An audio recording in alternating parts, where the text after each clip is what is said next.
H. Before we head down to the gridiron, we'd like to thank the following sponsors who have made tonight's broadcast possible. Bippus State Bank, First Federal Savings Bank, Hartberg Roth Garrett Halverstadt Law, Nove, Rich Roofing Systems, and Wise Guys Downtown. Now let's head down to the field for all the hard-hitting Viking football action on your home for Huntington North Sports, Viking Radio, 91.9 WVSH.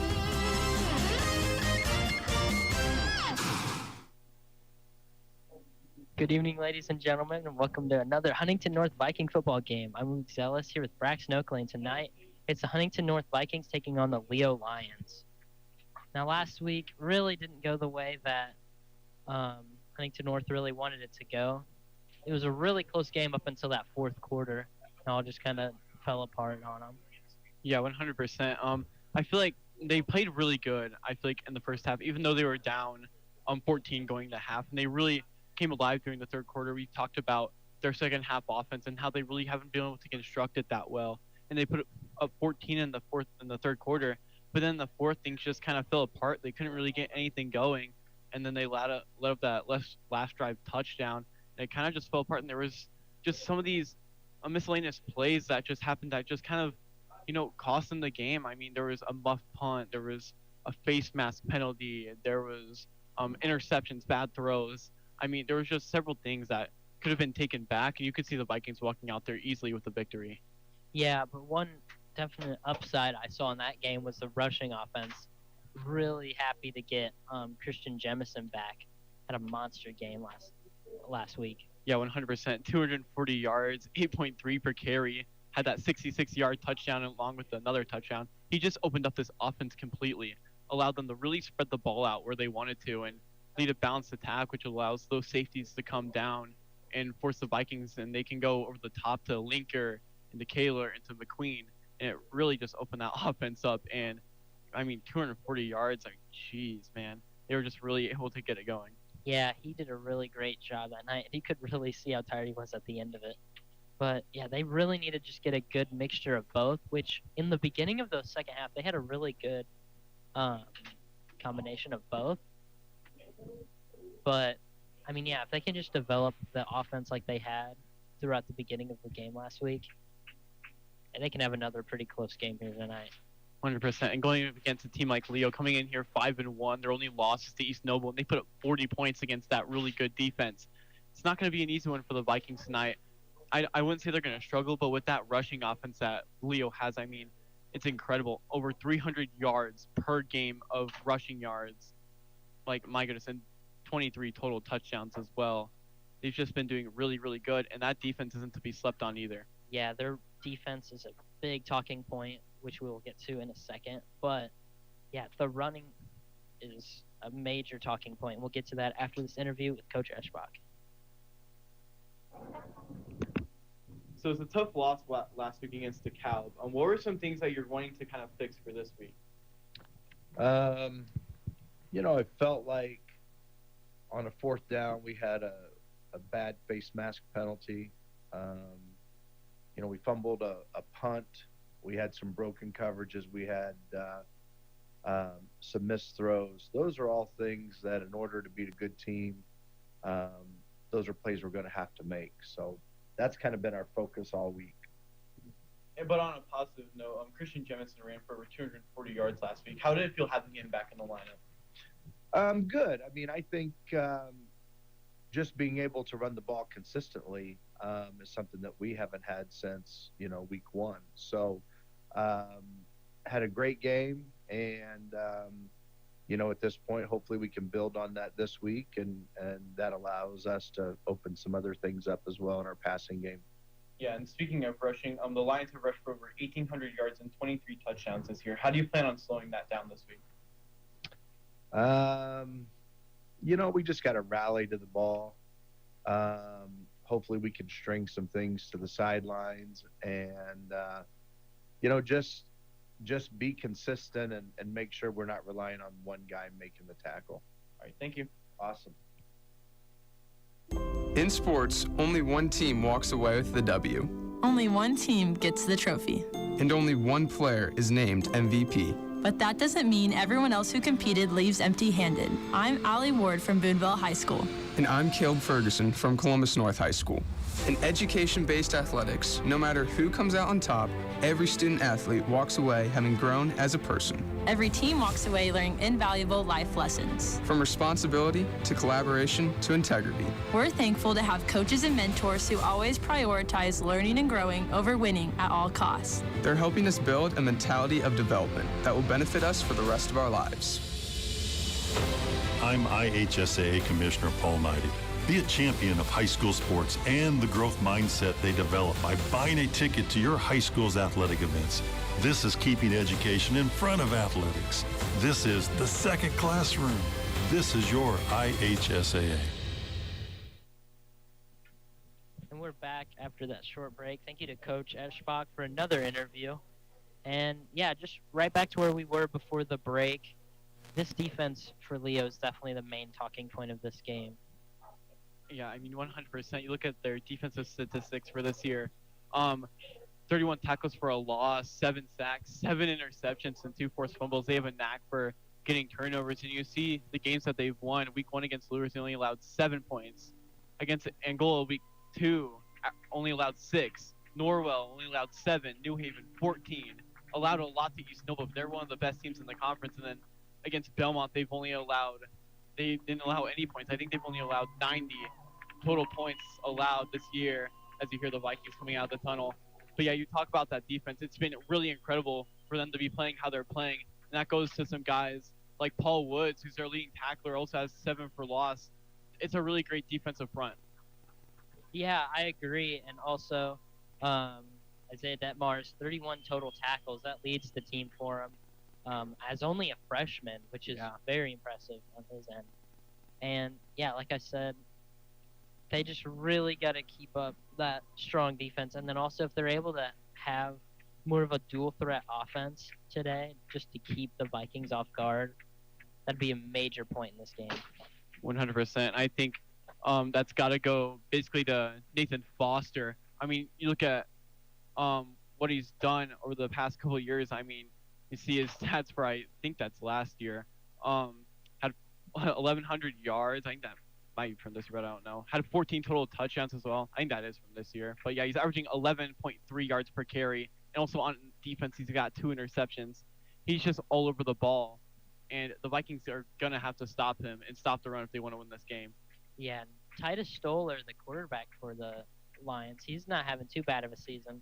Although they don't really go through the air too much, he's got a 68% completion rate, 518 yards, 4 touchdowns to 1 interception, and then 2 rushing touchdowns on top of that. So he's not anything to be slept on either. They can easily make this a passing game if they wanted to because he's a great quarterback for the Lions. But also for the Vikings with quarterback Lathan James, he's had a great season too. I think after this game he'll pass that 1,000 yards mark, even with some games missed. About 60% completion, 9 touchdowns to 7 interceptions, and then 1 rushing touchdown. I mean, yeah, he's been very solid. He allows the Vikings to really go deep in their passing attack, which Coach Eschbach has stressed to us he wants to do. And then, the 7 interceptions never look great, but those have been on a lot of deep drives. I mean, you're giving your receivers one-on-one chances, and sometimes they don't work out, and that's going to happen when you try and throw the ball deep. But he trusts his receivers enough, and I think that's really cool to have, especially as a quarterback, first year in a new system with a completely new team. And to have that trust in your receivers, I think that's a really cool, and I think it's going to be really good for him moving forward, just building chemistry with some of these juniors and his own sophomore class to be built up over the next couple of years. Yeah, the 7 interceptions also, I feel like that has a lot to do with the run game issue going into the earlier weeks of this season. They were without Christian Jemison more than they were with him this season so far, as he missed basically all of the second game and forward until last week. So having him back really makes a difference for this team. 100%. And a guy returning for this game who had his kind of first big game of the season last week was Wyatt Shearer. I mean, 6 catches, 89 yards, and that touchdown had a long of 29. He was really great at just kind of finding space, giving Lathan just a guy to throw to underneath and up the seams. He was incredible, and it's going to be really cool to see what kind of night he can produce. Yeah, James Linker tonight. He's a leading receiver for the Vikes. He's had a great season so far on every side of the ball, whether that be special teams, offense, or defense. But on offense is I feel like his main place where he makes an impact. 34 catches, 542 yards, and 4 touchdowns. Just a great season for him. He's really filled in that wide receiver 1 role strongly. 100%. I feel like another guy to look at for this game is Walker Goodnight, leading the team in tackles, has a couple of sacks, a forced fumble. I mean, I feel like these edge rushers are especially going to have to, keep Stoller in the pocket, just allow him to not roll out and be forcing him to make throws that he might not want to take. And that's going to be a result of this fast Vikings front four as we've seen the past couple of weeks. Yeah, if we can see a redo of that Columbia City run defense, this would be a really good game. But now the Vikings kicking off here. They're going to take him down at the 40. It's like Steele kicked it short there. I think that was Caden Wagner on the receive. I think he's going to be marked down at the 40, and we'll see this Leo offense go to work. Yeah, so we'll see Titus Stoller come out here for the first time. It'll be marked on their own 40. So 1st and 10 now.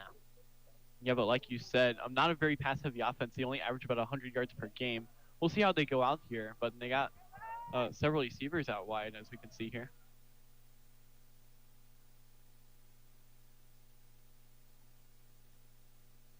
So it's going to be a pitch out to the left side to Foster.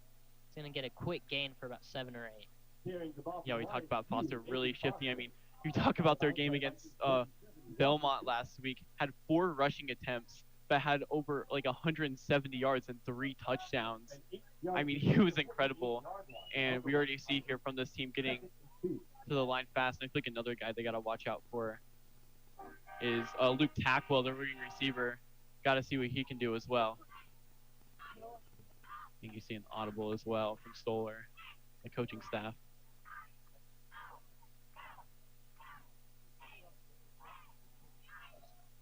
Stoller going to keep it for himself. He gets the first down. It's going to be taken down around the Vikings 43.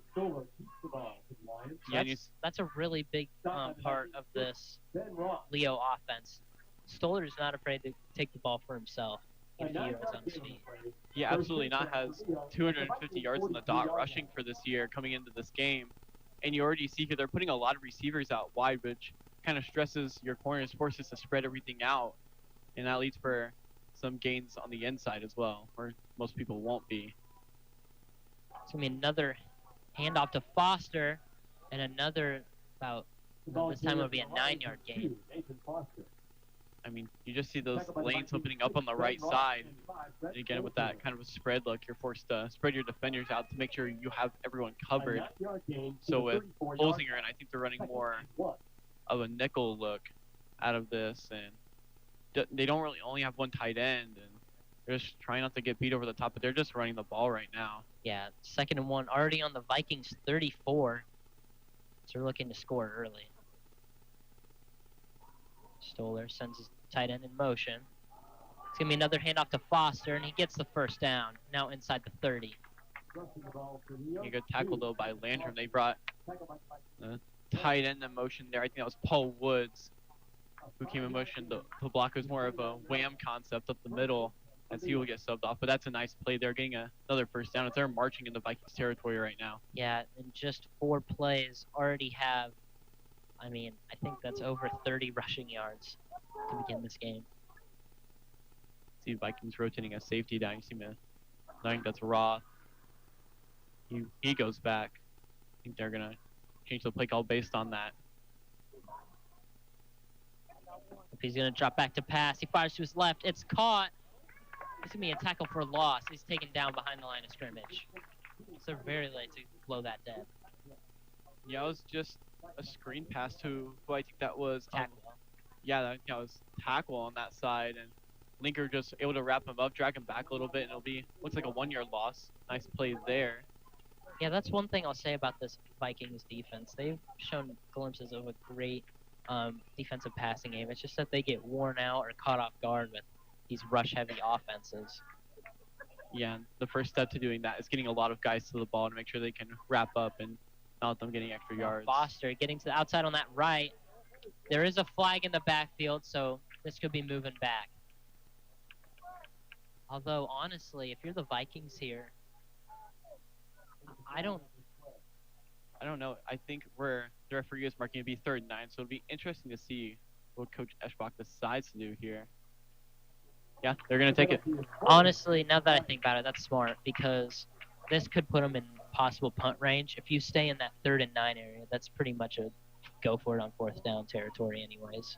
100%. We were seeing their kicker warm up. I think it was Isaiah Kuhlman, who was one of the guys loading up to kick. At least I saw him taking some snaps, but he could be their PAT guy. I'm not completely sure, but we saw him taking some kicks. Didn't go from that far of a range out, so we can see here. It's going to be 2nd and 21. Stoller is going to pitch it out to Foster. He gets to the outside.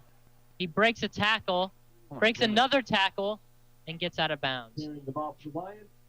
Yeah, that looked like a speed option, kind of a pitch option to the outside. I think that was Clandon who just bit on the quarterback Stoller, and instead he flips it out to Foster, which was exactly what he wanted to do there. It's the right read, and nobody could really tackle him, and he gets a pretty big gain, but it's another penalty. Holding call.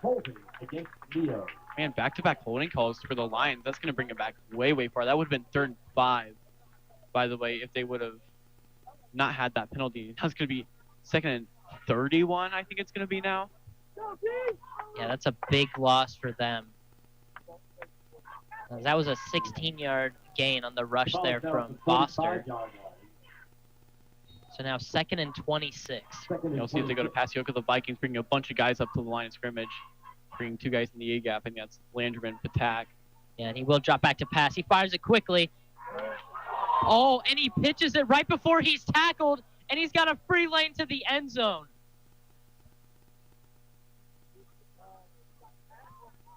Wow, the trickeration from the Lions. I mean, it's just a sit-down route on that left side, and right before he gets tackled, I thought he fumbled the ball, but flips it right back to Foster, and he has a completely wide-open lane. I don't think any of us saw that coming. No, wow. I don't know if that was designed or not. It looked designed. That looked designed, which either way, what a great play from Foster. And I mean, that's a great way to start the game if you're the Lions. Oh my goodness. I think he just went out to the left. I wasn't really paying attention because Stoller got the ball out so fast, but Foster was right there to pick it up, and nobody else recognized it.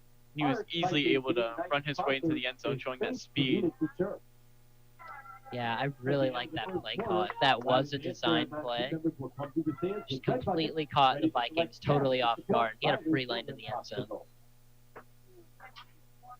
So, I mean, couldn't have much better of a drive minus those penalties if you're the Lions there. Stoller 2 for 2 for 44 yards and a touchdown. And then Foster on the ground, 3 carries for 22 yards, and then that long reception for the touchdown. Yeah, it's weird. You don't see a lot of stuff like that. I mean, it's really hard to execute plays like that, but especially like trick plays, you want to really get the fundamentals down with these guys. But now being maybe a little bit later into the season, they're trying to maybe run some different things, and wow, that worked really, really well. I mean, yeah, you can tell this team has a lot of trust in Foster and their team. They have a lot of great players that they have a lot of trust in. You can tell when they are able to successfully run plays like that. Yeah, and they were backed up so far. The Vikings had them right where they wanted them too. So it'll be caught around the 20. He's going to get to about the 33, it looks like. Yeah, short kick. They didn't want Jemison or Lincoln to return that, so that ends up in the hands of Kane Landrum, and he returned it to about the 33 of the Vikings. Yeah, so now we'll get to see Janes in this offense, see if they can bounce back after that score from Leo. And you see James back out there in the Guardian cap. You also see Kaylor McQueen and Linker starting out at wide receiver as well. You know, also see Shearer coming out there. He hasn't gotten as many targets as we usually see him get in this Vikings offense, but last game he had his best offensive game of the season.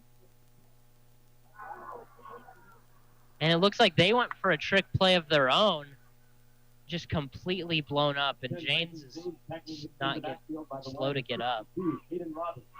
Yeah, they went for some trickeration of their own. There looked like a flea flicker, handed it up the middle to Jemison. And the referees are going to call an injury timeout for James, I think. Yeah, I think he got the wind knocked out of him. Took a big hit from the edge rusher there for Leo. Yeah, on the first play, too, they tried to go with some trickeration of their own. I haven't really seen that. And going out the first play to try and get a big play going. I mean, there was definitely some guys open. And, yeah, they're going to bring James out right now to get looked at. And it's going to be Landrum coming in. Another blow at the quarterback position. Yeah, for the first play of the game offensively for the Vikings, that's not at all what you want to see. So now Landrum going to hand it off to Jemison, and he's going to be met right at the line of scrimmage. It's going to be another loss of yards. I mean, yeah, he's met right in the backfield by Cooper Olsen. And James is already coming back in. Yeah, just needed a play to shake it off. I mean, now it's going to bring up third and really long. I mean, without him in there, it brings the threat of that deep passing game away. And you see those safeties coming down near the line of scrimmage. I mean, there's really just no chance for Jemison to go anywhere. It's going to be third and really long here. Yeah, I'm curious to see what they do here. Is James dropping back to pass. He rolls to his right. He fires. And it's dropped. You see where some of the fans wanted maybe some pass interference, but I think that was pretty clean. I think it was clean as well. He had made contact right as the ball was getting there. I feel like that was clean play, and that's going to bring out the punt team. Yeah, it was a good breakup. It was a nice job by James to roll out. I think he only sent 3, but it managed to roll out and find Linker. I feel like it was a good throw, but just got it jarred loose, and it'll be Polar to punt. Yeah, this is Polar. The punt is up. It's going to go out around the 40. That's a great punt there for the sophomore. He's been filling in for Eric Fry. He's faced a couple of injuries this season, unable to stay on the field now. I think what we've heard is that he's coming back for the Norwell game. Yeah, I think that's what we've heard. Just trying to get some guys healthy. I mean, it's been the story of this team all year is their health and how healthy they can be. I mean, with James being out for a couple of games, for Jemison being out a lot of running backs. He's just been struggling to stay healthy. I think that's what they're trying to do is get healthy for sectionals. Yeah, we've seen a lot of injuries here, but now it's going to be another handoff to Foster. This time, though, it's going to be tackled for loss. Yeah, nice job by Ben Roth to set the edge. I think that was Holzinger, actually, who was setting the edge on that play. And, yeah, I think P-Tac also got to him first, but Foster was able to evade him. But it's going to be a loss of 1. Nice job by the Vikings there. Yeah, that's the kind of defense we need to see. This is a lot like that rush defense we saw against Columbia City. And they still continue to go with 4 wide receivers as well. And they're going hard count as well. Yeah, we saw a lot of that last week when the Vikings played DeKalb. Now Stoller looking to switch things up. He's going to run to his right, dive forward. Gets up around the 45. Yeah, just a design QB run there, takes it himself, and gets a pretty good gain. Now it's only going to be 3rd and 2. If the Vikings can get a stop here, that'd be huge because they're going to go right to the line here, wasting no time. Yeah, they got to be expecting the – well, I mean, you really don't know. I mean, I worry about the run with Foster here. 100%. Yeah, they haven't really threatened the passing game too much. Only 1 pass, and that was a flip back to Foster for the touchdown, But I mean, that also could be the exact reason why you should worry about the pass. Just when you least expect it. But no. It will be a handoff to Foster, and he's got a bit of room. He's at the 40, the 30, and he's taken down around the 25.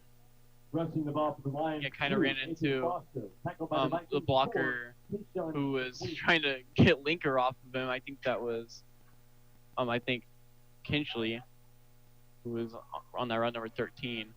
I think Foster will come out for one play, take a break after that big run. They're in Viking territory. Yeah, this is not how you want to start this game. Just about halfway through, got 5:15 left in this first quarter, and the Lions looking to score for a second time this first quarter.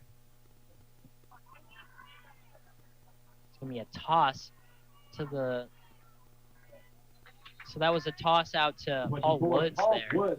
Carries the ball for He's Rio. going to get a gain of 3 on the play. Stopped by the Vikings. Yeah, didn't get too much, but I feel like this Leo offense does a great job of getting their running backs the ball in so many different ways. I mean, there was a toss. They've done dives. They've done outside handoffs. They've done a lot of different things to get their players involved and not just repetitioning the same dive or inside zone play.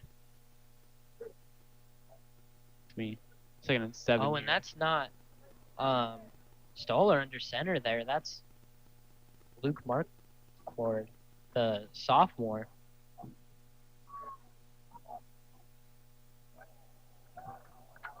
Yeah, that was interesting. I didn't really see if anything happened to Stoller on that play. Yeah, it was a quick pass there to the almost the first down, about 30 inches. 12, James Winker. But yeah, A 7-yard gain to the yeah, here comes 16-yard back out Stoller. I don't know what First and 10 for really Rio. happened there. I wonder if I'm not sure. Yeah, I have no idea. Maybe it's, I don't have no idea, to be completely honest, but it was just a short pass. He also kind of muffed the snap a little bit, but they're in the red zone here, the Vikings. They have called that a first down. They changed from 3rd and inches to 1st and 10. So now 1st and 10 on the 16. He fakes the read option. He runs up the middle. Touchdown, Lions.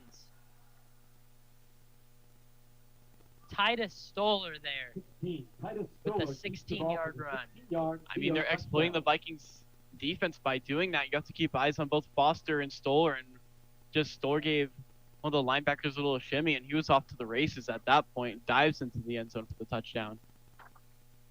Just struggling to stop the read option right now, and I feel like whenever they choose Foster, Stoller makes the right read and keeps it for himself. Yeah, so now with that, The extra point it's already 14-0 Lions with 3:50 left in this first quarter. Vikings need something on this next drive. Yeah, it's been all runs, and you could say that this first Vikings drive was kind of killed by that sack on the first play. I mean, when you take a sack on first down, it's really, really hard to get out of it, especially at this level, and especially with James going out for that one play. I mean, they didn't really get a chance on their first possession, so I feel like the Vikings, to keep up right now, they got to start doing something here on this next drive. Give the ball to Jemison, spread the ball out a lot, and I feel like they're going to end up kicking this short again because of Linker and Jemison, who've been great returners all year, especially when Jemison's been in the two threats there. Yeah, I could see them doing that too. We saw last week they had DeKalb basically refused to kick it to Linker. And they started lining them up parallel to each other and then going out in different directions. Pretty smart, but now other teams are starting to adapt to that. This is Isaiah Kuhlman out here for the kickoff.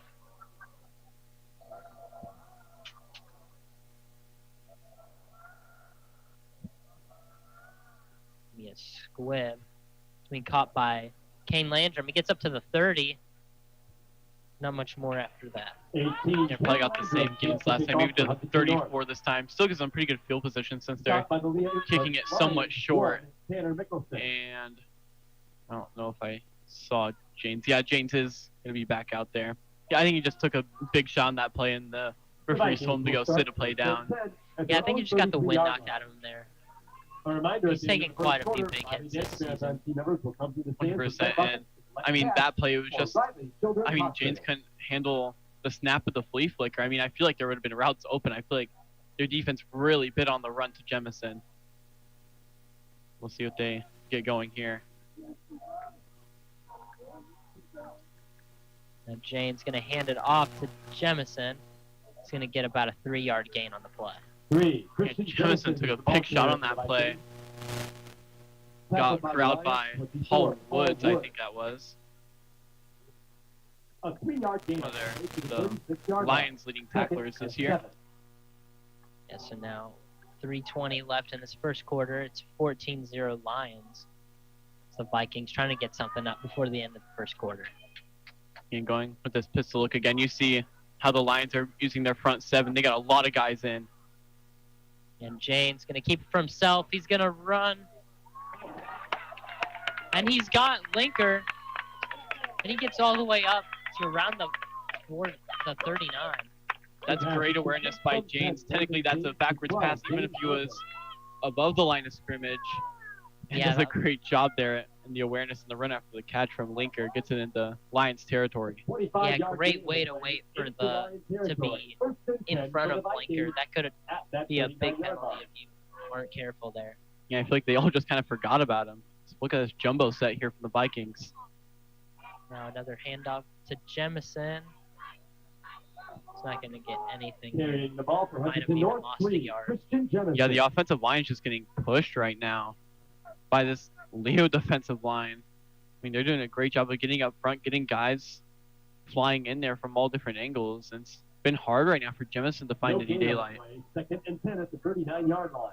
Yeah, last week had a great game, but so far hasn't been able to pick up the run game so far. It's now it's going to be a pitch to Jemison. He breaks a tackle.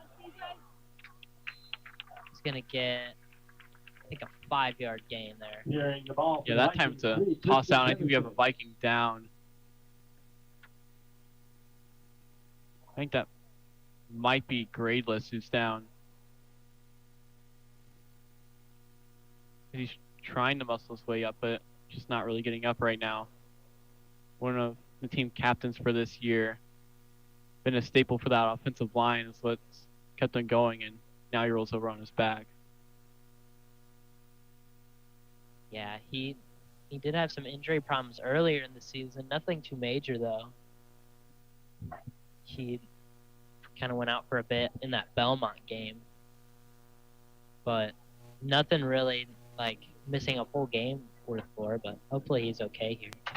Yeah, getting checked on by the trainers and Coach Eschbach. I mean, that's a big injury. One of kind of few senior defensive linemen. They have actually quite a few offensive linemen who are seniors. As Gradeless gets up under his own power and walks towards the sideline. Maybe just took a big shot.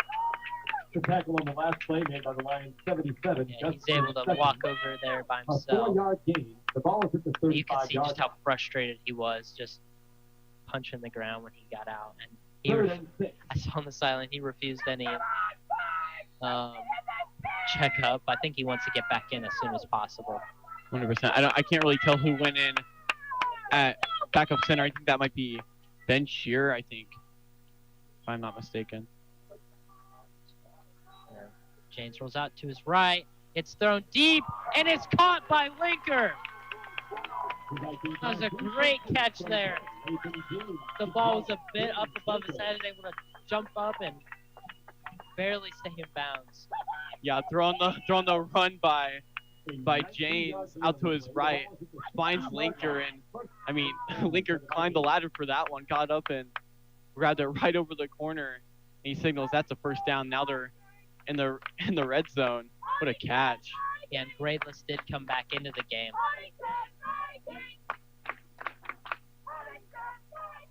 Now James on the run to his left. He fires.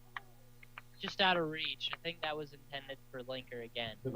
Yeah, designed to roll out again to his left, throwing on his right. It's always going to be a difficult throw. And then you got an entire flood concept over there. Just everybody's going to his right. And I feel like the Lions read that pretty well. It's going to be 2nd and 10.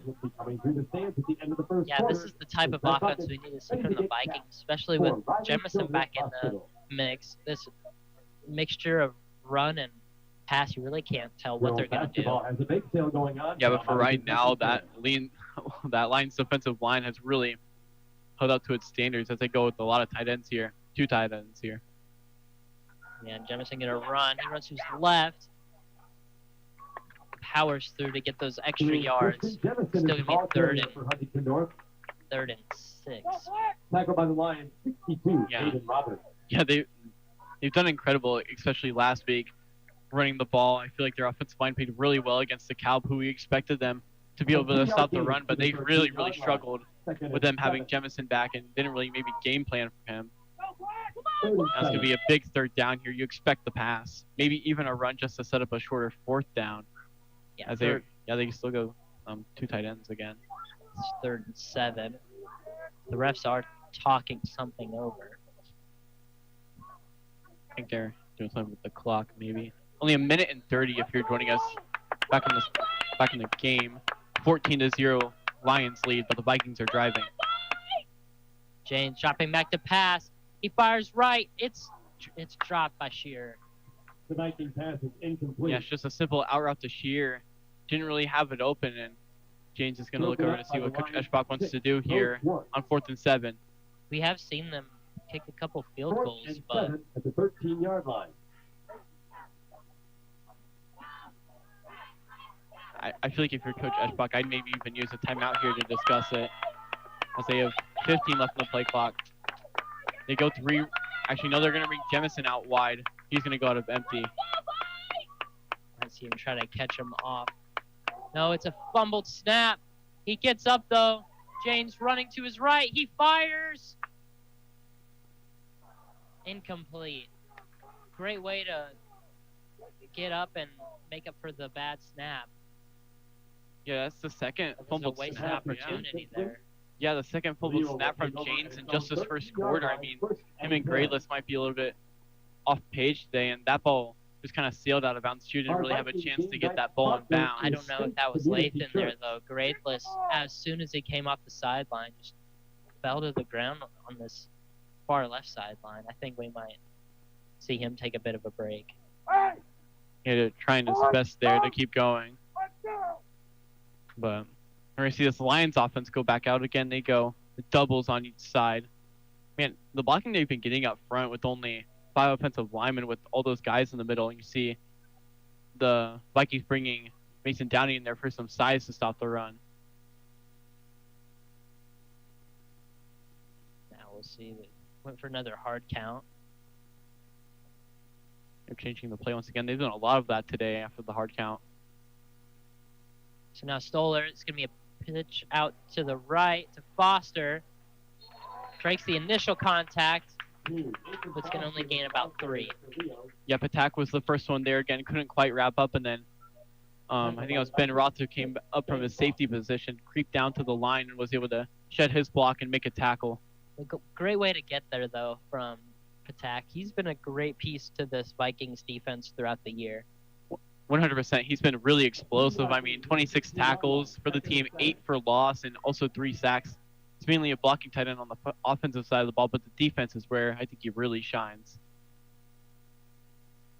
Stoller going to get that quick screen pass out. Oh, my goodness. We're going to see another face mask penalty here. Yeah, I think Double got him by the face mask trying to bring him down. See what they call here. I feel like that's what it was, at least. As you see, both of the back judges throw it. Yep, that is the face mask. I mean, that's a big penalty. You would have gotten them forced to a 3rd down, but instead it's going to be an automatic first. Yeah, we saw one of those face mask penalties last week, and that ended up costing the Vikings. So don't want to see one, especially when you're in this type of situation already. 100%. Only 15 seconds left in this quarter as well. This will most likely be the last play. I mean, the Vikings need something big here. Maybe somebody needs to strip that ball out of Foster's hands or get something, a big tackle for a loss to really get the vibes going on the sideline. Because right now I'm not really feeling it. As no, that clock will tick down, actually. Yeah, so that'll bring the end to the first quarter here. It's 14-0 Lions. Vikings, though, had that opportunity to get some points up there, just not able to capitalize. Yeah, and I feel like they're mostly beating themselves. The offensive line, I feel like, has been really struggling against the Lions' defensive line in front 7. And then on the other side, I feel like they're just getting outworked in the trench game for the most part. I feel like that's where you really win the game, is up front. Yeah, I agree. And, I mean, you got to change up the formation here. They're able to get this pass off quickly. You just got to maybe send your guys up a little bit closer to the line. Maybe not a press, per se, but just bring your guys a little closer because so far I really haven't seen there hasn't been a pass more than like 5 yards above the line of scrimmage. So maybe just set those safeties a little bit lower or something, because they really need something going there. 100%. I feel like there's no point in playing two deep safeties, especially if they're going to run the ball as much as they've been running it. And if they're going to do it that effectively, maybe being Roth down a little bit more often instead of running the two high that they're running in. Yeah, press your corners. They haven't been really a threat to throw the ball deep, and until they threaten it, you're going to keep doing it. I mean, see what they do here, though. Stoller dropping back to pass. He will fire it deep here, and he's wide open.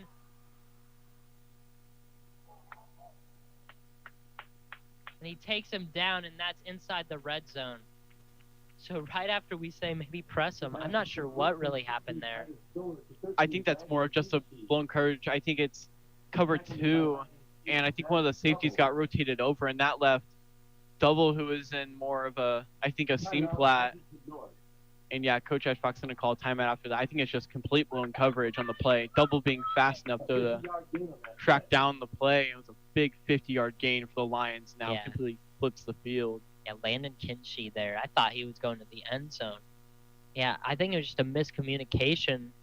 And, I mean, that caught us off guard. We were just talking about how much they need to bring up their safeties and corners, and then they release that. That's why this Leo team is such a hard team to defend. You really can't be sure what they're going to do next. They have that powerful running back, and their quarterback, as we mentioned pregame, is nothing to frown at either. 68% completion rate.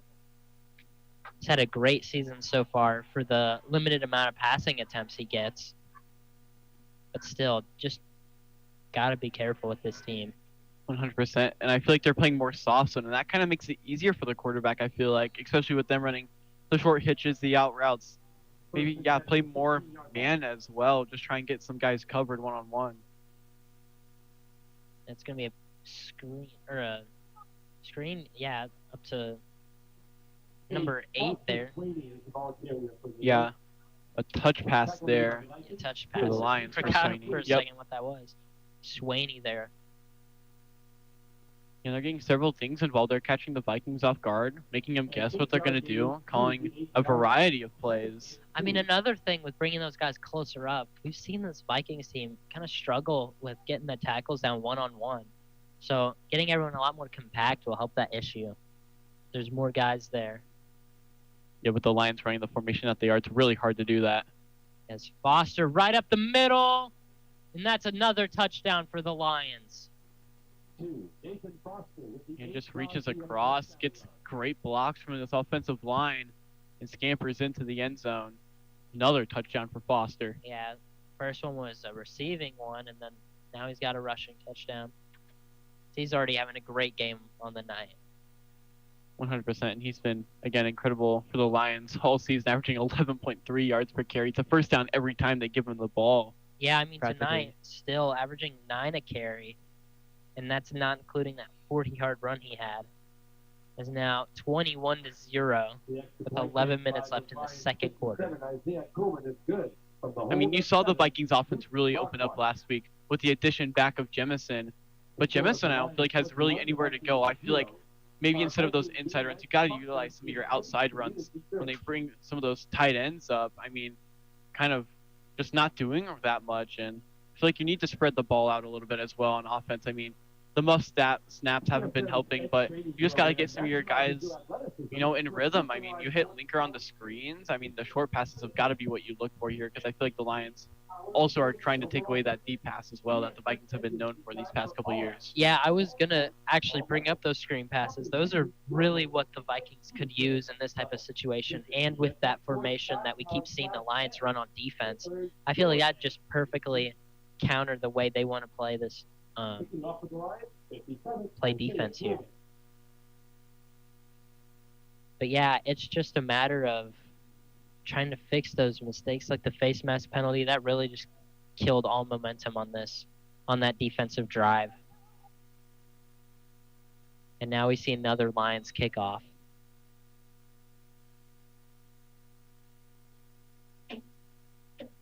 be a line drive almost to Jemison as he gets it around the 10. He's up to the 25. He's got a bit of room. He's taking it to the 30. And it looked like for a second there he had a bunch of room, but able to close that gap pretty quickly. 100%. It looked like from our angle he might have had a bounce out to the right and could have maybe saw daylight, opts to take it inside, gets tackled about at the 33 once again, and Vikings will come back out there, and they really got to get something going as we see Gradeless will stay in there at center. Yeah, James, on that last drive, it looked like a really good drive up until they had that turnover on downs. First drive was killed by that sack right at the beginning on that blown play. But they just really have to get something here if they want to stay in this game. Yeah, look at this punch formation with Leo kind of playing off. I mean, watch a screen here maybe. Yeah, James will roll to his right, fires to Jemison. It's caught. He breaks a tackle. He's going to get up to the 45, and that's going to be a first down. I mean, yeah, watch a screen there. Once again, you see the lines playing off. You have a bunch formation. That gives Jemison some blockers, allows James to find them, and CJ uses athleticism and power to get through those defenders and get the first down. Yeah, I really like that play call there. I mean, that's what we were talking about that they needed, the screen passes. Because when they're sending that many guys and you already see them changing their formation because of it. Give me a handoff to Jemison. He breaks the tackle, but he just can't find anything. It just seems like instantly there's 4 guys in the backfield. Yeah, you didn't really have anything going there. I saw Hayden Roberts off that left side coming a blitz, and after that, Jemison got met by him and wasn't really able to follow his block, so they had let up already and allowed for a tackle for a loss. Nice play design on defense there for the Lions. Yeah, they came up right as they were snapping, so no one marked him on the offensive line. So he got into the backfield instantly. Yeah, you see those 3 linebackers. James dropping back to pass. He's going to fire right, and there's nobody there. And James took another big shot on that play. I mean, he's in there instantly. Looked like 2 linebackers were up the A gap, and my goodness, James took another shot. Got up immediately that time, but he just had no time to throw. And there was also nobody down there, so I'm wondering if there was some sort of miscommunication as well. Yeah, it looked like Linker's route just got completely shot as he was getting pressed and just got overpowered there. Now 3rd and 13 on the 42. James rolling to his left. He's going to run on his own. He's got a bit of room, and he's going to slide, and I think that's going to be – they're going to mark him a lot shorter than I thought he was going to be. It's going to be 4th and 4. Yeah, he probably – instinctively, you'd probably want to get the first down there, but he opted for just getting the yards to maybe set up a 4th down at midfield, but instead Coach Eschbach will bring out the punting unit and Polar. I feel like that's smart just for James to play another down there. We've seen him not slide and him pay for it with injuries. So we'll see what they go with here on the punt. I think there's going to be a timeout from Leo.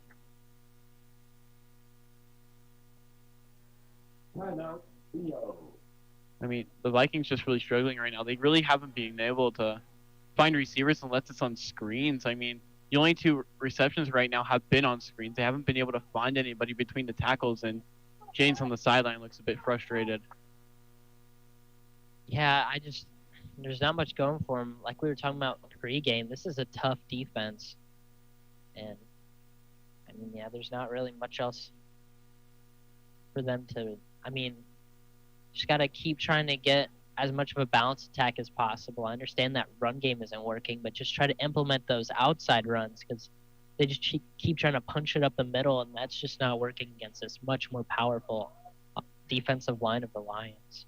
100% as they'll come back out from the timeout break. Polar will stay out onto the field. Not really sure who the guy returning. I think they're going to have, again, number 2 Foster look to return, the dynamic running back for the Lions. See how that works out. 4th and 4 as Foster even comes up a bit. The punt is up. It's a great punt there. Oh my goodness, what a punt by Polar. It's going to be stopped all the way down on the 3. That's a great punt there. And fantastic job. Just stepped in for Eric Fry the past couple of weeks, and that time pins it all the way down to the 4. Great job by Polar, the sophomore, number 25 for the Vikings. And with that, I mean, they're going to still try and run this ball. I feel like, especially now with them being at their own 3, if you can pin them in here and somehow get a stop, I mean, it'd be a great opportunity to get the ball back in really good territory, especially being down 21 already, as you got about 8 minutes and 52 seconds left to go in this first half. If you're just joining us, the Lions lead the Vikings 21-0. Yeah, you got to be really careful here if you're the Vikings, because you really cannot let a big run up. You can't send too many guys when you're have this kind of yardage. As Stoller going to keep it for himself,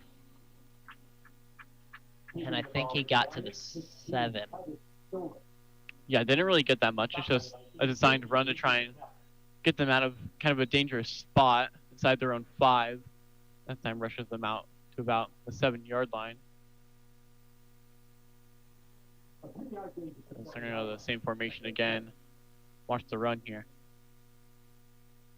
It's like another audible as they all pick their bands.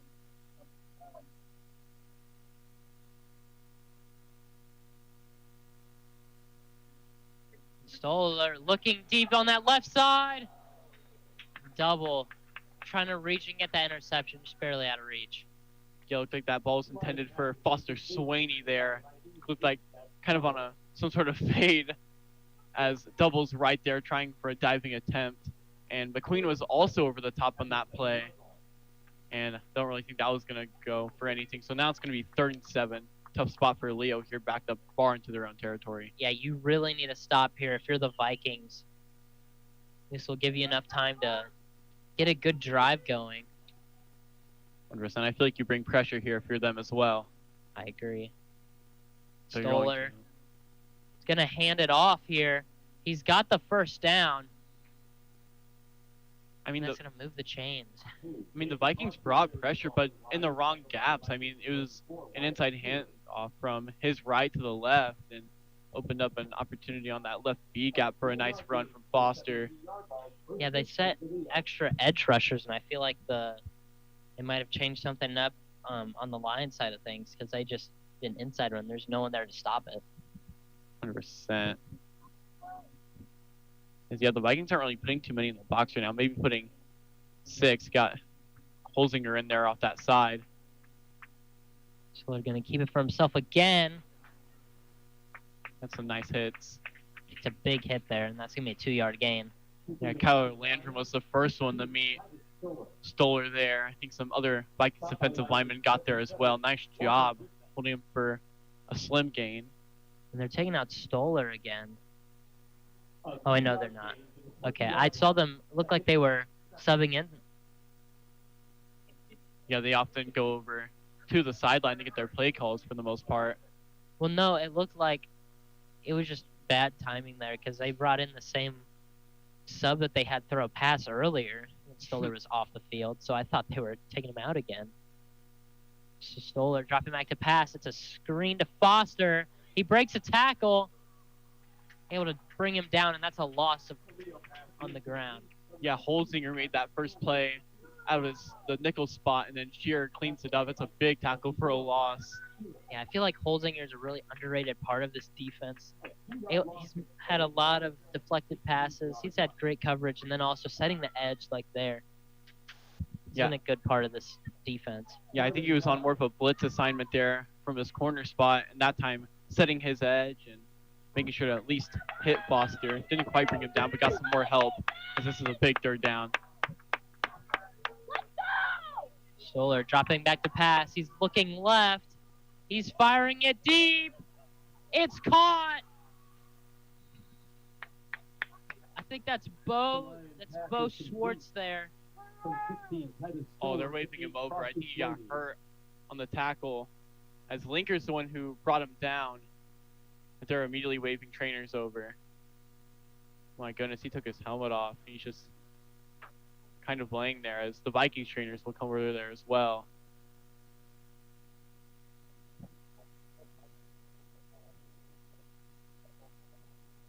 Yeah, he's got kind of dragged down there awkwardly.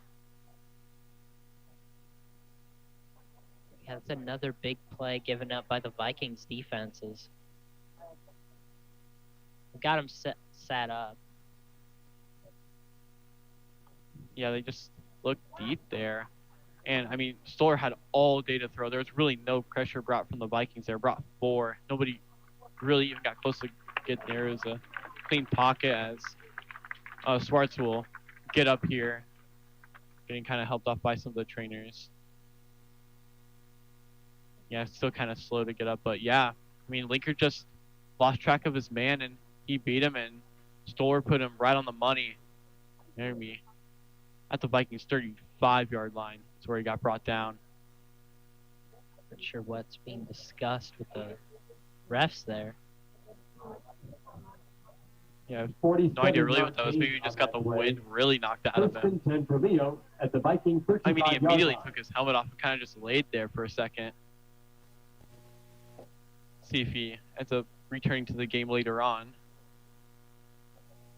Yeah, he's walking completely on his own.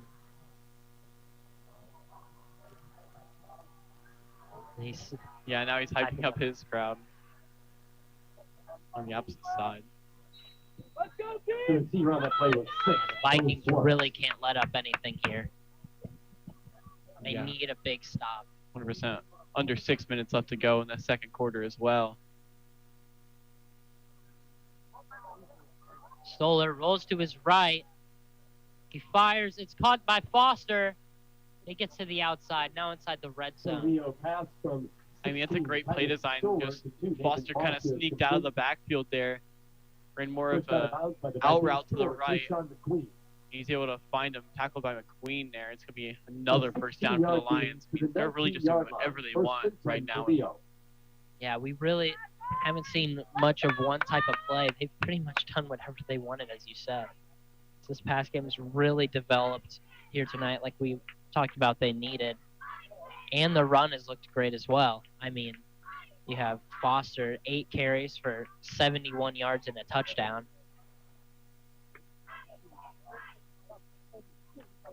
So you're going to hand it off to him again. And he gets to the end zone once again.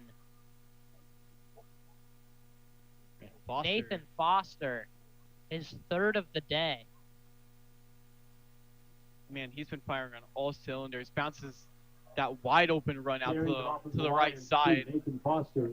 And a Viking defender tried to tackle him into the end zone, but just shook him right off and walks his way in. Be 27-0 with the Lions with only 5 minutes left to go. The Vikings are falling behind quick here. Yeah, this is not pretty. I mean, we really haven't seen a game like this, minus the Actually, it was a touchdown. East Noble game. And even then, I don't feel like the points were tacked on this quickly.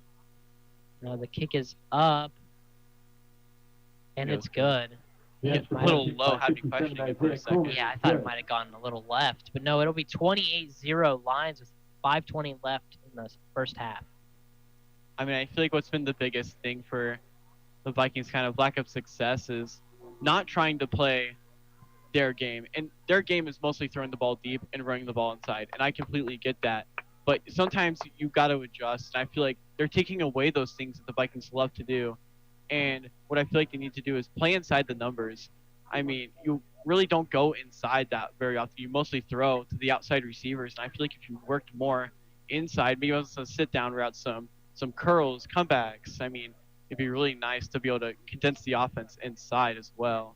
Yeah, they really just need to mix it up. I feel like a lot of teams, if they watch the tape of the Vikings, they mainly go for the same sorts of plays, runs up the middle. Those screen passes are just a deep ball down the sideline. They really need to switch it up. I really liked last week when they started doing those short passes down the middle with Shearer. That really helps develop that offense in the second half. And I feel like if they can just implement plays like that now, they can maybe make this game a bit closer. Look to kick off here again. We'll see if this goes all the way back to Jemison. And once again, Kuhlman. He's going to bounce into Jemison's hands.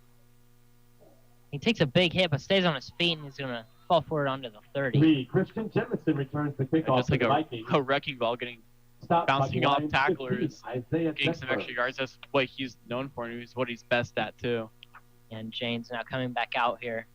That second drive looked really great for this Vikings offense, but really weren't able to capitalize on the good. They got into the The red Vikings will zone. begin first Just had a and 10 turnover at their on own downs. 31-yard line. I think they might regret now not going for the 3. 100%, and I feel like they've also just been really. There's been a lot of miscommunications. Either that's between the snap and James, or if that's between the receivers. We saw that one deep pass intended for what should have been Linker, but I don't even think that was a go route, as James will got up empty here. Jemison, there's motion there. Pump fakes, and it's incomplete. The Viking pass is incomplete. Yeah, pump fakes the route Second deep and 10 to. at the 31-yard line. That was Caleb. Yeah, that was Kaler deep. Decided not to go with it. Instead, trying to check it down to Jemison. Just falls at the feet of Jemison. It's a forward pass, so Yeah. it'll be incomplete. And I feel like tonight we've seen more than usual. He seems to be panicking under the pressure, as the Lions really got Coming to him up at quickly halftime, tonight. It performance seems like by the he's marching Vikings. trying to get the ball off of his hands as quickly as possible, which not a problem at all. But you just really got to stay composed in the pocket. Motion from Linker. Give me a handoff to Jemison, and Oh my he trips. He had a little bit of a gap there. Rushing the ball for the but Vikings, 3. I think he Christian just tripped on Jemison. one of his own linemen. It's me a gain of 1. You know, I like the fake there, the Linker. That's more of eye candy there for the Lions defense. A And I 1-yard feel like he gain would to have bounced it out to the 32-yard right. line. He could have had a Third little bit of and room, 9. but instead can't really get anything. And Jemison has really kind of struggled today. Yeah, I mean, it's a really tough defensive line. I mean, even with him coming back, it's only his second game back from that injury. It's a tough team to face. And a big 3rd and 9 coming up. It's another rough snap. It's going to be another screen pass to Linker, and I think he got the first The down. Viking pass is complete from 10. Lathan James I really to like 12. these are the type of plays when you keep seeing from the Vikings. Knocked out of bounds Just by that the last Lions, resort 19, screen Isaac pass on the Smith. side. Doesn't seem like the Lions are ever ready for it. An 11-yard 100% gain to force the 43-yard Lions to line. start pressing. I mean, if they're going to play really off like that, the short pass this is where you got to go with. And once they start pressing, trust your guys to win on the outside and start throwing it deep then. Or also, as I was talking about, they need to start developing the pass game like they were with Shearer down the middle, because they keep throwing to the outside. You're already seeing these safeties coming to the middle. So now James going to fire another quick pass out to Linker. It's caught. He's got another first down. I mean, it's just the same play. It's a bubble screen designed RPO, and it's really, really working right now. And with that, the Vikings are in the Lions territory. Only about 4 minutes left to go in this second half. I think the Vikings will get the ball first to start the second as well. Yeah, and that's even more reason they need points right now, because it helped them so much if they can bring it down to a 2-score lead with the last 2 drives. There's Jemison now trying to find something. Just gets back to the line of scrimmage. No, he gets a yard. Yeah, I feel like one guy on the defensive line blows through, and it completely destroys the lane for Jemison, and then he tries to kind of go through his lineman, and he just gets met with nothing. Got barely a yard there. Linker tonight. A 3 1-yard catches gain for to the 43 43-yard yards. line. 2nd and 9. See what they do here. James going to drop back to pass. He fires it. Oh, just barely out of reach for Linker. He was open there. It's just out of reach. Yeah, definitely had to extend for that one. It was a designed rollout to James' right, so a free rusher came from that left side, forced him out a little bit more, and forced a throw on the run, which I feel like James has gotten really good at this year in developing, but can't quite hit him there. We're going to see what James does here. Patak will come out of the play. I think they're going to go more receiver heavy as we see McQueen out there on the left side. He'll be covered by Mickelson, Tanner Mickelson, number 1. I feel like if you're the Vikings, you got to go for it here. It's James. He fires. It's caught. But I think he's short of the first down. Yeah, he might be a yard, possibly short. They got to go for it, though. Oh, 100%. Oh, wait, no. They got it. They got it. Yeah, they're going to give it to him. Kellen Holter. Yeah, I really like A these play 4-yard designs gain. they keep giving. Yeah, I think A 9-yard gain to the Linker 34-yard barely line. got it, First reaching the and 10. ball over. I mean, that's exactly what we want to see. Linker working out of the slot there. Just a quick out route, those corners off coverage, and it's first down. So Yep. James faked the handoff. He gets up the middle, and that's into the end zone. Lathan James, 34-yard rushing touchdown. He really sold that handoff well, and everyone bid on it. Had a wide open lane. I mean, you see him walking up to the line. You saw that entire defensive line pinch, and you saw several linebackers get in there to prepare to stop Jemison. Completely sold the fake. And James showing off a little bit of the speed there. Wow, sneaky athleticism from him. Yeah, You able know, to outrun my both the goodness. corners. Find his way in the end zone for the second time this year. So the extra point is good. So now 28-7 Vikings. That's exactly what they need from the end of the half. 100%. If they could get a stop here, allow them not to score before this half, I mean, they really, really need it. I mean, even if it's not a stop per se, but just not let them score. 100%. They just cannot allow more points to be put up here. They can't go into the half with a 4-score deficit. I mean, especially there, you saw the weakness of the Lions defense, and that's they prepared. They go into this game knowing, hey, they're going to throw it deep. We got to bring our guys back in coverage because we're afraid of the speed of Linker, the speed of McQueen. And instead, the Vikings are really working underneath, and it is working. Keeping it with James using his athleticism, that's all been working. And I feel like if the Vikings can continue to do that and force some of those guys to come down, I feel like they can really go back to what they know and love, and that's the deep pass. Yeah, and I mean, not really, hasn't worked so far. I mean, like only 5 for 12 on the night. That's below his Kicking off for the season Vikings, 99, average. And Devin Steele. but I mean that rushing touchdown there is exactly what they needed. And I think this Back with the dual Lions, passing, Kellen rushing Holbert, offensive threat is exactly what they need and to 32, stay in this Eric game. Perlick. If we could see multiple drives like that in a row, this is a whole different game. As you see the Vikings hit theme for tonight, got neon theme, so everybody's in all sorts of different colors. As now he caught around the 30. He's got a bit of open space on that outside. He's dragging along a defender. He gets all the way up to the 50. Yeah, McQueen does a nice job pushing him out of There bounds, was but a I think there was late a late hit. Oh, that is just not what you want to do. I feel like McQueen just started running him out of bounds. He was fast enough to be able to catch the runner back. I think that was Aaron Perlich, I think. 32, Eric 32. Perlick returns the kickoff. Forced out of bounds by the Vikings for Tayshawn McQueen. I feel like I might have saw a flag on the play. The Lions will begin at Yeah, the you 50-yard definitely line, did. first and 10. Yeah, so that's even worse for the Vikings there. Not only did they get the 30-yard gain on the return, but now I think that's an extra There's a 15 flag on the play, a yards. personal foul against the Yeah, it's a Vikings. huge- The ball will it's a move to huge the foul, especially 35-yard after- line. Where we thought that he was met with a swarm of Vikings defenders, he somehow bounced it outside, and Landrum and McQueen were the only guys who were even close to him. Gets him out of bounds, but a late hit forces a personal foul. Yeah, so now they're starting this drive on the Vikings 35. I mean, 2:30 left in this game. They need a stop. You see going out to another spread formation once again. This looks like a lot of safety help over the top as well. It's being hand off to Foster. He stopped at the line, and there's some extra shoving going on. Carrying the ball for Leo 2, Nathan Foster. Yeah, something tells me that these teams might not enjoy each Stopped other by the very Vikings, much. 14, Mason Patak. You always see a bit of that A 1-yard extra gain to the scrappiness between the 34-yard line. conference. Second teams. and 9. 100%, especially since Leo's trying to come out on top in conference play this year. Their only conference loss being to East Noble, who was undefeated so far, looking to jump ahead of them in the ranks. Stoller He's going to roll to his right here. He's got room.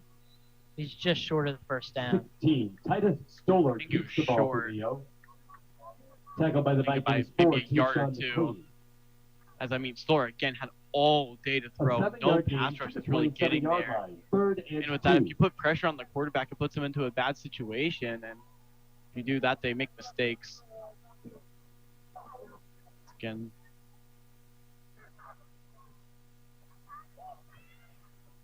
let's see what they do here. You might want to expect a run here. They're being so short of a distance. Only a minute 40 left to go in this game. Or not in the game, in the half. Now Stoller. He's looking end zone. And it's intercepted. Tayshawn McQueen. The line pass is intercepted by the Vikings. 4, Keyshawn McQueen. Man, nice job by Tayshawn. He's right in the zone over the top, playing that safety. And reads the eyes perfectly and jumps up, makes a beautiful grab. But now this is really dangerous territory still because they're on their own 1. And with the run game not working The well. Vikings begin 1st and 10. I mean, you love that he got the interception, Yes, you obviously. love the interception. That's a great change for the Vikings, but they really got to be smart here because this could end horribly if they don't play this right. 100%. I feel like you would want to get this ball out quick. I know it's a risk passing as well as it is running, but this defensive line, these linebackers have done an amazing job. You see how many of them are creeping up. Everybody's creeped up to about 5 yards from the line of scrimmage. He's going to pass here. He's looking deep. He's got a beat. And it's just out of reach. There's a flag, But there is though. a flag. Could this be pass interference? There's a flag on I this think they're going to play. get him for it. I mean, it's at the 25. Nobody else in the area. I think they might get him on either a holding or a pass interference. That's so tough, though. That's Ooh. just out of reach. Yeah, dove for it really, really close, man.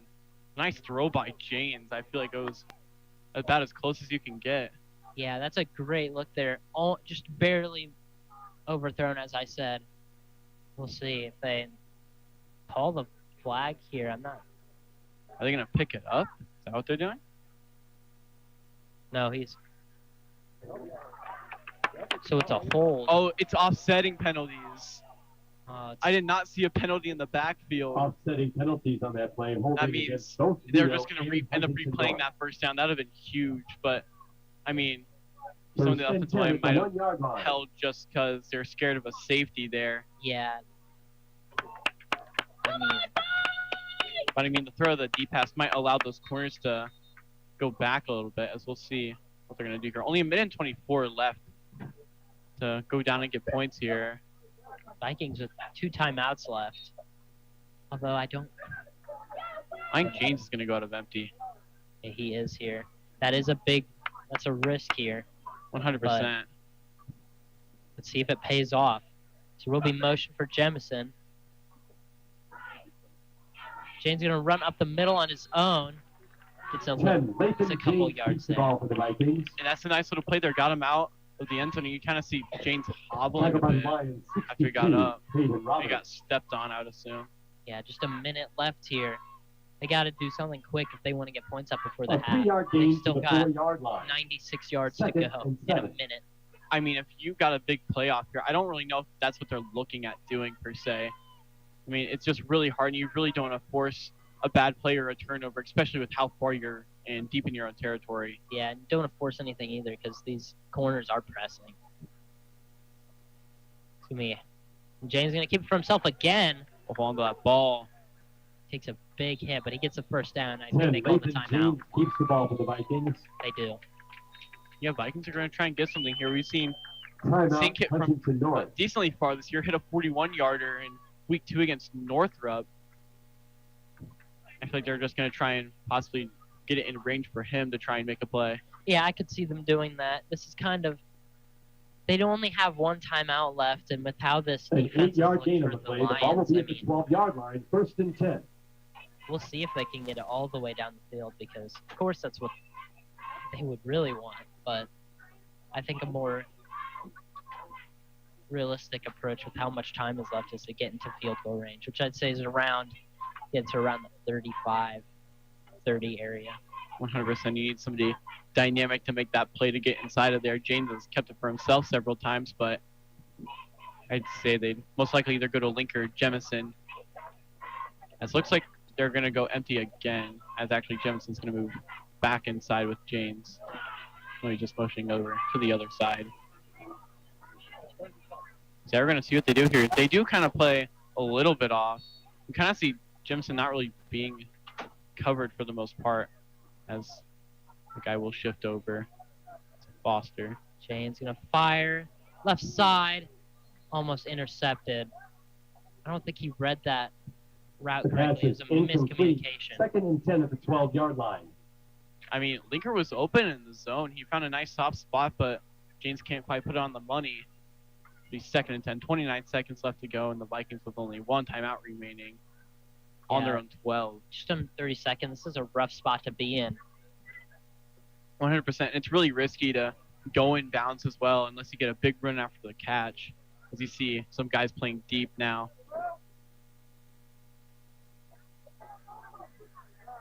James. Oh, he's tripped. Yeah. Keeping them off of the Vikings, 10. Loss. Latham I don't James. even think they might just run the clock out here. Tackled by the Lions. Yeah, 100%. 4. I feel like Foster. after that, there's not really a really great chance. And now running it down to 13. I think James might actually want to get on the ball. Looks like a timeout was called by Huntington North. You're going to have to call their final Timeout, timeout. Huntington North. I'm not really sure what they're going to try and do here. I mean, it's really risky if you try and go deep or something here and risk a return of possibly a pick if you want to go one-on-one. But I would assume the Lions will try and play deep here. Yeah, I think Coach Eschbach there was trying to get the play off quickly. I could see him motioning all the players to the line, and they all just kind of stood there confused, so he had to burn that final timeout. So now with 10 seconds left in the first half, Sawyer Carl's been subbed into the game. Wonder if you might see some lateraling. I mean, bringing Carl in. We'll see what they do. I'm not really sure what they're going for. You see McQueen on the sideline as well. As you'll see Jemison and Carl both out there on the same time. So they're going to go two running back. Haven't really seen this so far this year. Usually only see one running back in the formation. Looks like they're going to go pistol again, but this time with James, or Carl to James's right as well. Oh, I got faked by that too. Yeah, but the defensive line didn't for the Lions. They immediately get to him. The pass It's is going to be fourth incomplete. down. 4th and 10 at It the looks like they 12-yard tried line. to fake Sawyer Carl being the lead blocker for Jemison up in the inside zone, and I mean, he just kept it for himself and just threw it into the dirt.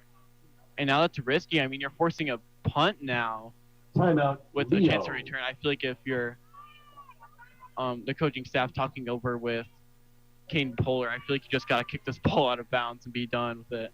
Yeah, or maybe even, I mean, with 5 seconds left, maybe just hold on to it.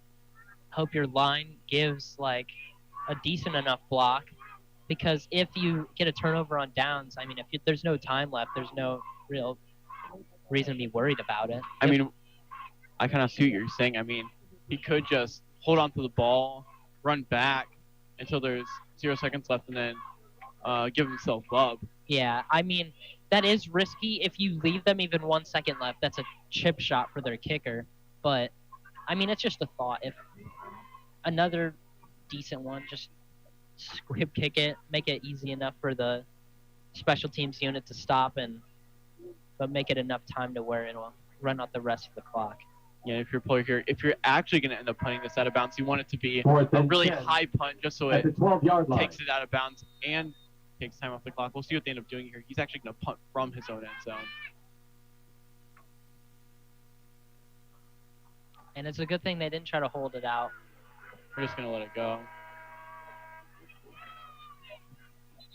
So that was a great punt there. And I mean, glad they didn't listen to my idea because there were people there Oh, instantly. yeah. I didn't know he'd be all the way back to his end zone. That would have been a horrible idea. That's why we're up here. 43-yard punt was I no didn't return. realize that it was Our all halftime the way score, back. Leo 28, Yeah, me Huntington neither. North 7. Our Don't Viking listen to game me night there. sponsor is Faith Community Either Church. way, though, that's going to be the half. It's 28-7, and we'll be back for halftime. At halftime, the Vikings trail the Leo Lions by a score of 28-7. If you're watching on YouTube, you'll see the Huntington North Marching Vikes halftime performance, but on the radio, you'll hear this week's episode of Commissioner's Corner with IHSAA Commissioner Paul Neidig. Either way, we'll be back. You're listening to Huntington North Viking football on Viking Radio, 91.9 WVSH, brought to you by the Nove Corporation and Rich Roofing Systems. It's time for the Commissioner's Corner, an exclusive weekly conversation.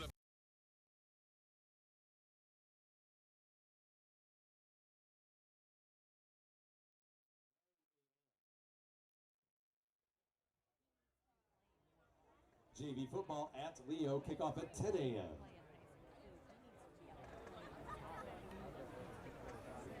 Boys soccer at Jay County. Boys soccer hosts Jay County. JV at 10 a.m. Varsity at 12 p.m. Freshman football travels to Leo tomorrow. That kickoff is at 12 p.m.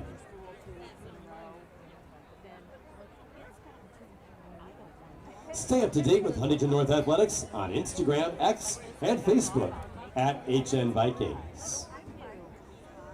The Huntington County Community School Corporation is committed to providing all students, staff, and visitors with a tobacco-free environment. Therefore, the use of any tobacco products on the grounds of school facilities is prohibited. No pass-outs will be issued at any time during tonight's game. Thank you for your cooperation. And thank you to Hoosier Real Estate Group, proud to partner with Huntington North Athletics and presenting the Hoosier Viking tailgate prior to all home football games. Students and fans join the fun outside the main gate with food, games, giveaways, and prizes, and get ready to cheer on your Vikings. This year's partners include Riley Dance Marathon, United Way, Huntington North Boys Volleyball, and the Quarterback Club. For information or to partner with us, find Hoosier Real Estate Group on social media. Thank you to Joel and Ashley Buzzard and Hoosier Real Estate for your continued support of Viking athletics.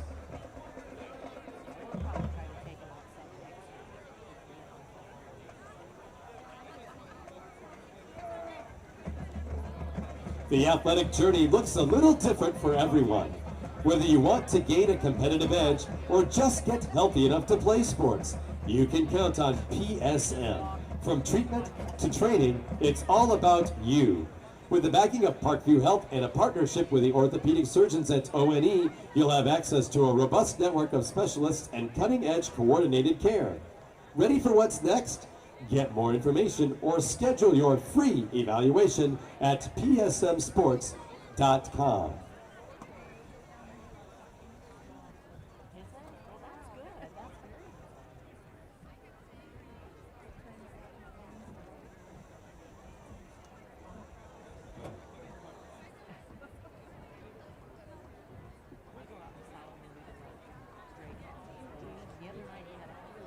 You can still purchase Punch or All Sport passes for the 2025-26 school year. Contact the athletic office for more information on ticketing options.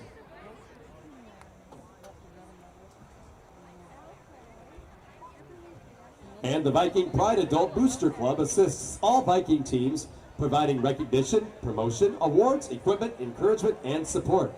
Contact the athletic department if you're interested in becoming part of the Viking Pride Adult Booster Club.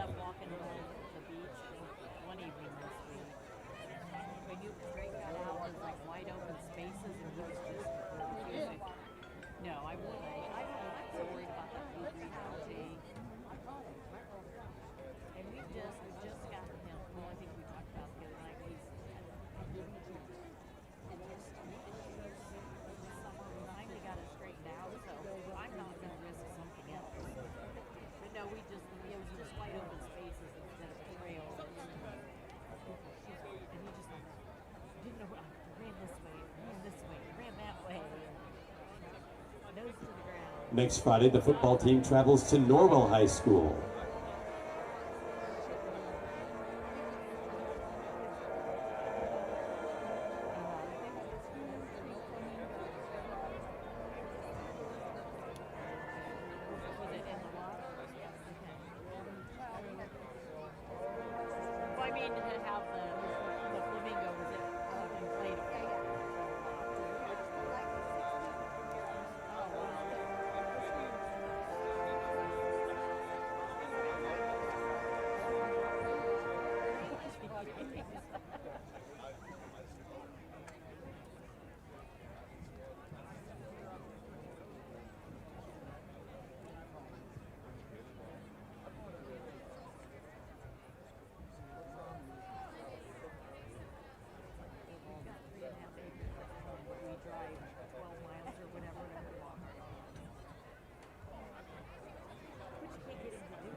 Welcome to the field, your Huntington North marching Vikes. The Vikes are under the direction of Michael Pettick and Alexander Walters. The drum majors are Isaiah Carter, Hadley Parsons, and Kristen Plasterer. Tonight they will be performing their 2025 competition program, The Colors of Creativity.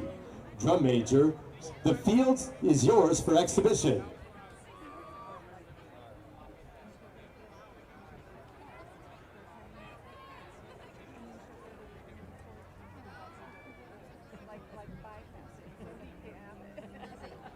You weren't doing this again.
Football team's still the same shit. At least the band's getting better. I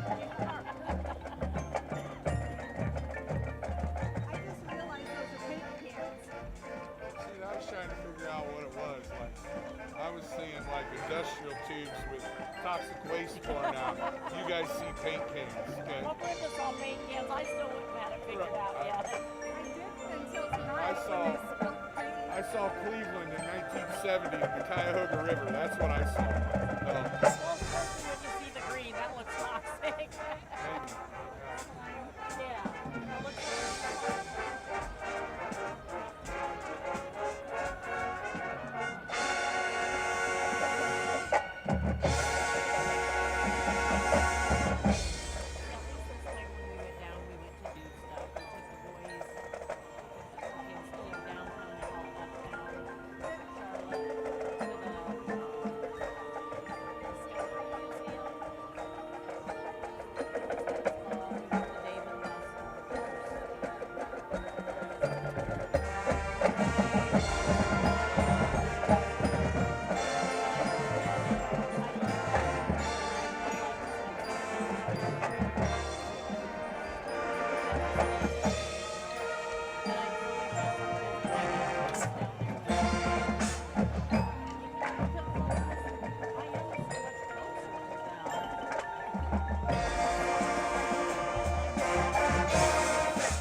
The Marching Vikes would like to thank their sponsors, Huntington County Community Schools.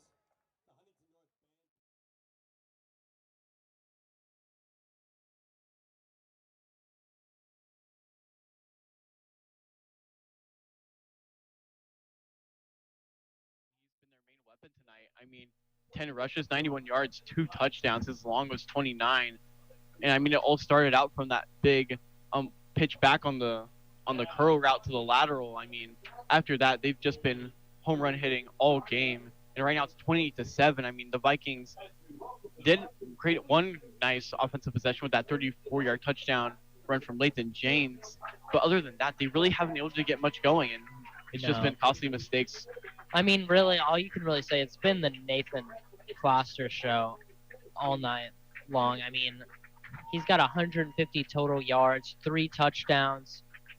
Not really much else you can say than that. And then, I mean, looking on the offensive side for the Vikings here, Lathan's he's 5 for 14 for 65 yards. Not at all how you want to see this start off. And then he's the leading rusher as well, as he's 6 carries, 48 yards in that long of 34 for the touchdown. Christian Jemison, really haven't seen much out of him tonight. 8 carries for 9 yards. I mean, really hasn't been able to do anything. As you said, that offensive line just crumbling, and he doesn't really have a hole to go through. Yeah, definitely. And whenever he tries to run up the middle, I mean, a guy usually blows through the line, which forces CJ to try to redirect around his line. And by that time, the blocks have completely given way, and CJ has nowhere to go. And even with the amount of power and speed that he runs out, when 3 guys come to the ball, it's impossible for him to get out of that. And that's why it's been such a struggle to run the ball. And I feel like getting something more to the outside, you saw a toss that worked somewhat well. I mean, just getting more stuff to the outside to allow this defensive lineman to not be able to shed, and to allow CJ to really use his speed and power to build up momentum and to really get through some guys in the defensive end. Yeah, and Linker having a good night so far. 4 catches for 52 yards. But yeah, just a rough night offensively, honestly. And then looking on the defensive things for the Vikings, Tayshaun McQueen, this has been really his night for the Vikings, leading the team in tackles. Also had that interception late into the first half. Great game for the sophomore so far. 100%. He uses that speed at that safety position. Really been playing well just for a sophomore. And they're getting his first interception of the year. Nice play. Really climbed the ladder for that one. Got up and got his hands on the ball. Nice catch. Did get it back down to the 1, which you never really like to see. But Vikings were able to at least get out of it and not allow something bad to come out of there. And I mean, as you see these Vikings running out, I don't really feel like they have a lot of energy to them. No, not anyone really in much of a hurry to get back on the field. All really just walking to the sideline. Not really much hustle or intensity in them. Not how you want to set your mood to start the first half or second half. Yeah, 100%. As I talked to some of the guys this week, they said they do not like losing to Leo. Out of all the teams in the conference, I mean, it's probably Leo that they don't like losing to the most. It's just that they've been beaten so much over the past couple of years. I don't think they've ever won a game against Leo over all the time they've been in the conference with them. Yeah, the Lions hold a 10-0 record over the Vikings. Last year, it was 34-20 with Leo coming out on top. That game was very close until the end. There were just a couple of mistakes there close to the end of the matchup. But yeah, it's just all these little mistakes that we talk about every week. They just keep adding up for the Vikings, and they keep giving them these deficits. And if you're the Vikings, you really don't want to drop to 2-5. 100%. That would leave you not going great in conference so far. You've won 2 conference games so far, and that was against Columbia City, which was a great win, and then against Belmont, who really hasn't been great for the past couple of years. But I feel like this game completely, I don't think, isn't over. It's only 28-7. I mean, 3 touchdowns isn't impossible to come back from by any chance. But then, like, next week, you got some reasonable matchups. I mean, you have at Norwell, your next 2 games are away. You're at Norwell and you're at New Haven. Maybe not the toughest opponents, but still some guys you got to look out for. And I feel like the Vikings' main focus right now is getting healthy. But right now, they got a game to play, and they got to finish the second half really strong. Yeah, I think we're just about ready to kick off here. The Vikings will receive it, and they need something quick. 100%. They need some sort of spark. I don't know if it's going to be Linker, James on the rushing end, or if it's got to be Jemison. I mean, something's got to give here, and it all starts from the trench, in my opinion, with that offensive line just really not being able to go really anywhere and give Jemison the hole that he needs to run through. I mean, he said that not even 10 yards rushing for Jemison this first half after he had a huge first half last week. Got to be a little bit disappointing for the Vikings star running back. And I mean, also, it's affecting Lathan on the passing end of things. He seems to be a lot more stressed and panicky than usual. We usually see him pretty composed in the pocket. He seems to be really struggling tonight as his accuracy has not been up there with how he usually is. Only 5 for 14 on the night. Yeah, and plus the several botched snaps as well. Kind of dropped a couple of those as well. Yeah, that'll pretty much wrap up our halftime as we're kicking off now. It's going to go out of bounds, and that'll bring him up to the 35. Yeah. Can't do that, so it'll be automatic flag out to the 35 as good position for the Vikings offense and Lathan James to start out with here. Yeah, so they really want to come out here swinging. With a deficit like this, you got to really try anything in your playbook to get this lead back. It means so much to this team to get the win tonight. I mean, like what I said, they have a 0-10 record against Leo. If they were able to come back and get that first notch in their win column against Leo, it means so much to this Vikings team. It would be such a confidence booster for the rest of the season. I agree, but they got to get it going here on offense. I think they're going to move this to the left hash instead of the middle of the field. They are. So they're going to spot the ball. Got Jemison behind James in the pistol. Got 2 receivers out right, and that's Kaler Linker, and you got McQueen on the far left. So you got Shear in there in line at tight end. James dropping back to pass. He's going to run to the left. He breaks a tackle. He's got the first down. He's up to the 45. Finally taken down inside the Lions 40. But Yeah. wait. Did they see a flag? Is there a penalty? I had no idea. I didn't see any flags. Oh, yes, I do. There's one back at the 32. Yeah. Oh, my goodness. It's a holding penalty on the Vikings. So just after that giant gain for Lathan, it's going to be taken back. And he showed off the explosiveness. They were able to evade tackles and get a big game, but it's going to be all for nothing there.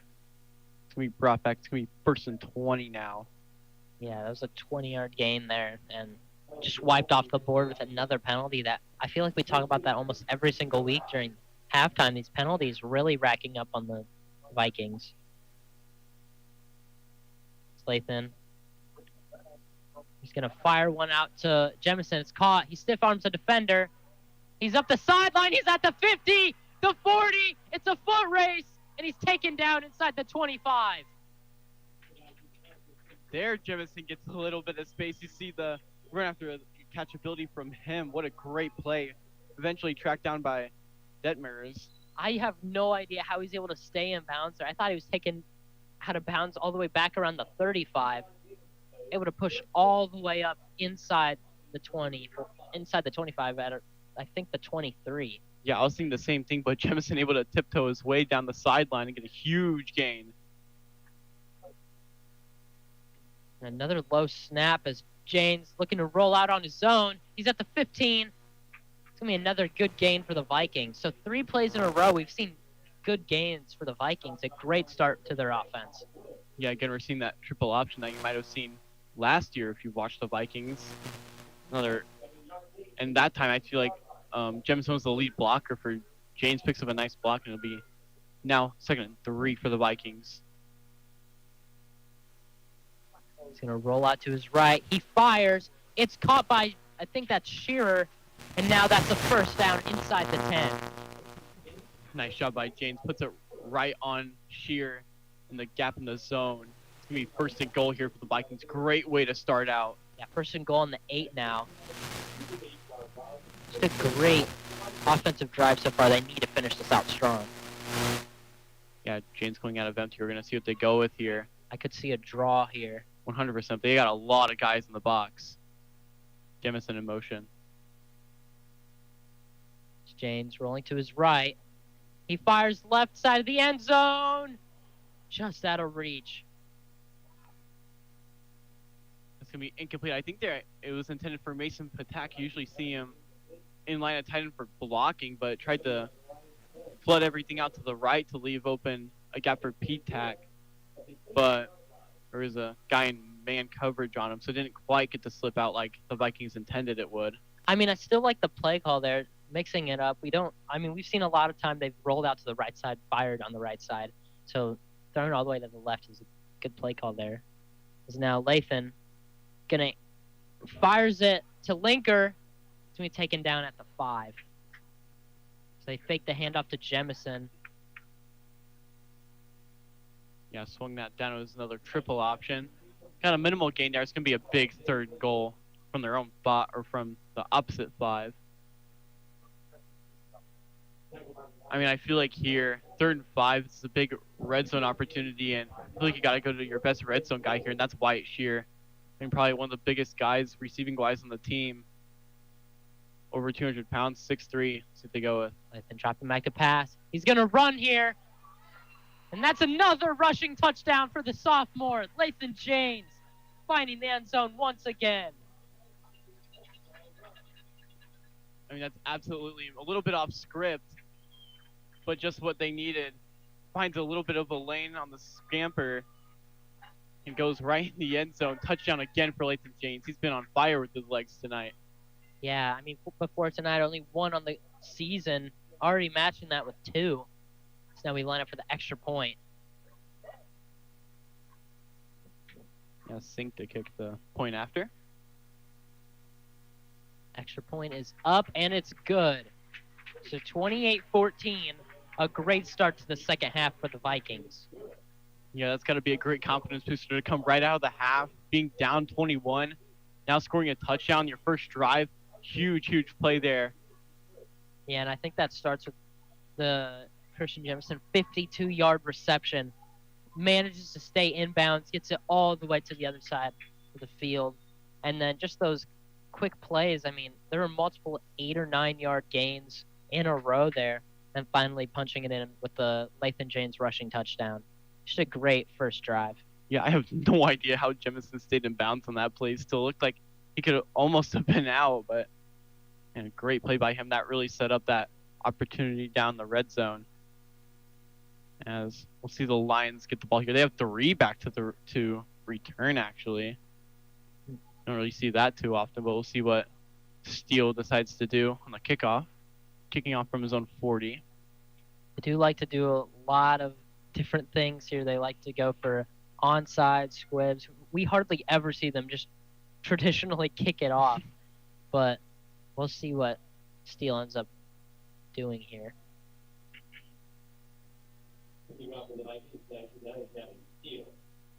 I mean, with 3 guys back, they're going to have a lot of guys on an impact block on the return if he does kick it back to one of those back 3.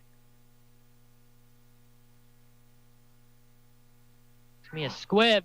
It hits one of the guys up front. That could have been really dangerous for Leo. Yeah, great awareness. So I think that was Landon Foster who had touched the foot of and realized it turned around and immediately fell on it. Ooh, man. I don't know if that was... Doubt that was maybe intentional, but... I mean, if it was, great accuracy there. But I don't really... I'm not exactly sure if that was planned, but either way, it's almost a great play there from Steele. Yeah, but either way, it's going to put the ball close to midfield here for the Lions to start out. Yeah, it's going to be a handoff to Foster up the middle. He's got room. He breaks a tackle. He's up to the 30, and he stumbles forward for a giant gain right out the gate. He ran it right up the middle. Nobody was really there. Finally gets brought down by Linker. It's another big gain for the Lions. Foster once again. I mean, this run defense really has been an issue in the latter half of the season so far. It was a 26-yard rush there from Foster. I think that makes him pass the 100 total rushing yards. Yes, it does. Now 117 on the night. Averaging 10.6 a carry. Now Stoller and hand it off again. Just that explosiveness from Foster. It feels like as soon as he gets the ball, he's already 5 yards up the field. That's exactly what I was thinking. The big burst up the middle in the inside zone. I feel like he fell forward for some yards too. It's going to be a nice game of 6 on the play. It's going to be 2nd and 2. They're approaching the Vikings red zone here. Yes, 2nd and 4 now. As with 8:20 left in this third quarter, Leo leads 28 to 14. They're just about to get back into the red zone again. Yeah, it'd be huge if the Vikings could force some sort of turnover here. As Stoller keeping it for himself. He breaks a tackle. I mean, the fight from Stoller just going up the middle, keeping it for himself, using that stiff arm, and getting a nice first down all the way up to the 11. Yeah, and this is not how you want to bounce back. If you're the defense here, they had that great drive offensively for the Vikings. And now it looks like the Lions might just match that touchdown already. It would be huge if they could potentially go ahead and punch the ball out as well. Need a big play here by one of your linebackers possibly. So Stoller. Gonna hand it off again. Foster fighting. They're letting this go. I think did he get pushed in? He did. Yeah, he got in. I think he crossed the plane, and that's what the referees are signaling. So that's his 4th of the night. The 3 on the ground and then the 1 receiving right at the beginning of the game. I mean, the Vikings just don't have an answer for Nathan Foster. Yeah, it's a great effort by the offensive line to keep pushing Foster, keep pushing and overpowering the Vikings defense, getting him into the end zone. So now the extra point is up and it's good, and it's now 35 to 14 Lions. It's like just back where you started. I mean, Vikings defense can't really do anything right now against this running attack. I mean, allowing 123 rushing yards to Foster, and he tags on his 3rd rushing touchdown of the night. It hasn't even been like big gains per se, but it's just been the same 10 yards, 7 yards. Yeah, I mean, the definitely right there. The long is only 29, which, I mean, for that many yards, that's not that much. So, yeah, just about 10 plus each and every time. I mean, 13 carries, 134 yards, 3 touchdowns. Just a great night for Foster. And then also tacking on those 3 receptions for 59 yards and another touchdown. I mean, yeah, and I feel like as a coaching staff and a team, you'd be way more frustrated if the same guy was getting 7 to 10 yards per carry other than maybe just one big rush. Because it's like, oh, just let one play slip up. It's not that big of a deal. But when he just keeps turning and he keeps getting those moderate gains, I mean, it's just really hard to stop. That's how you know a guy's been really dominant, especially for this Leo team that's been Nathan Foster this year. Yeah, I mean, coming back to his stats on the season so far, 97 carries, 972 yards. So this game will make him blow right by 1,000 yards on the season, 11 touchdowns, tacking on the extra 3 he's had tonight, then also any receiving touchdowns he's had as well. Just a great season for him so far.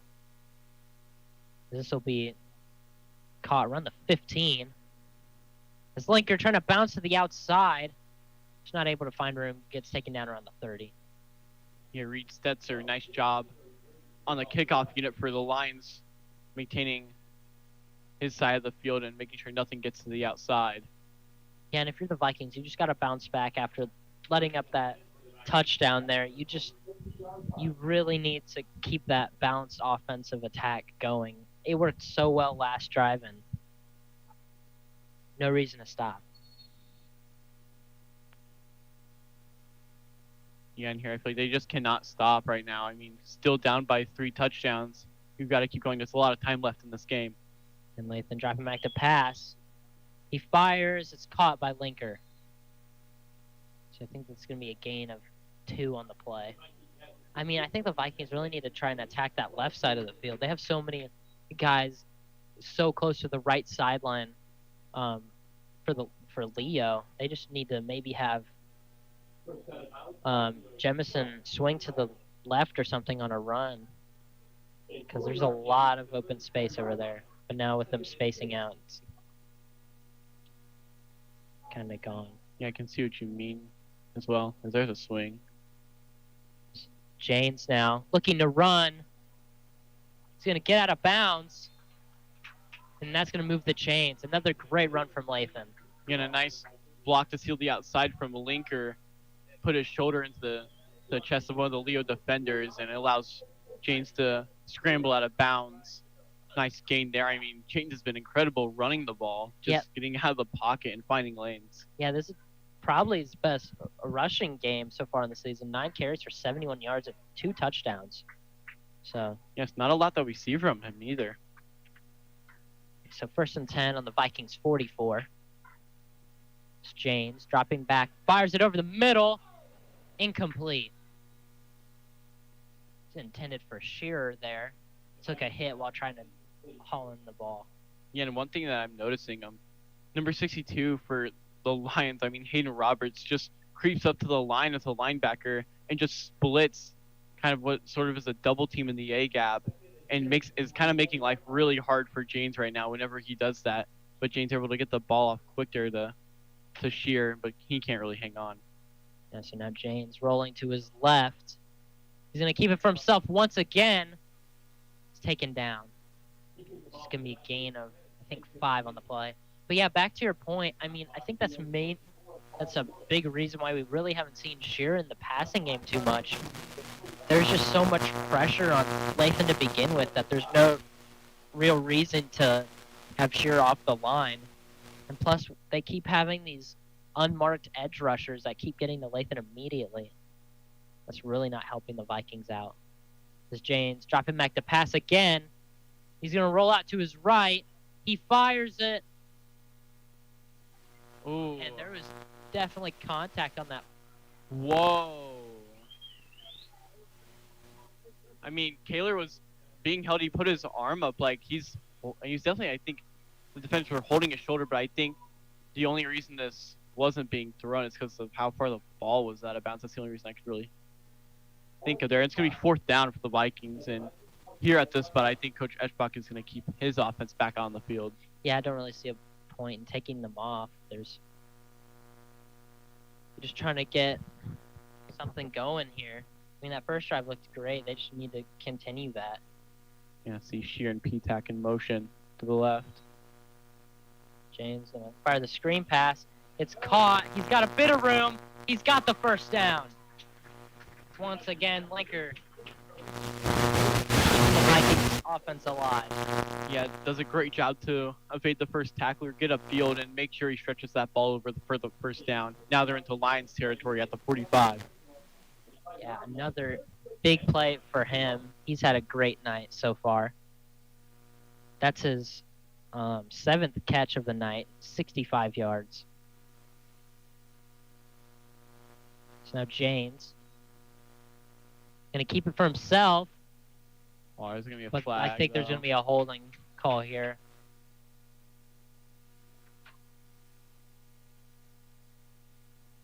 Man, that's got to be frustrating, having another nice gain with James. I mean, another hold on the Vikings. And stuff like that really does not help your team, especially with those extra 10 yards that you got to get. It's been hard enough for the Vikings, I feel like, to even gain 10 on 3 downs. Now to gain 20, it's going to be difficult as well. Well, it'll only be a loss of 6 because I think if they get a certain amount of yards, it's... Yeah, that's right. So, kind of drops the full 10. So now James out of empty. He's going to fire it over the middle to Shear, and he just wasn't looking. He was open there. He just had to turn his head around. But I don't think he was quite ready for the ball yet, but there wasn't really much Lathan could do. Yeah, just not quite on the same page. I feel like if Shear would have turned his head, then he threw it, I feel like it would have been a nice gain, and it's definitely opened up the seam. Just couldn't really find him there. It's going to be 2nd and long. So now Lathan is going to motion CJ out of the backfield. He rolls to his right, fires it quickly to Linker, and he drops it. He put right in his chest, too. Just couldn't quite hang on to it. He started to run before the ball got in his hands. And that's what you see a lot when you catch the ball like that. I mean, your back is to all the defenders, and you don't really know who's behind you, so just got to make sure you secure that ball first before turning around. We 3rd and 15 here. 16. Big down for the Vikings.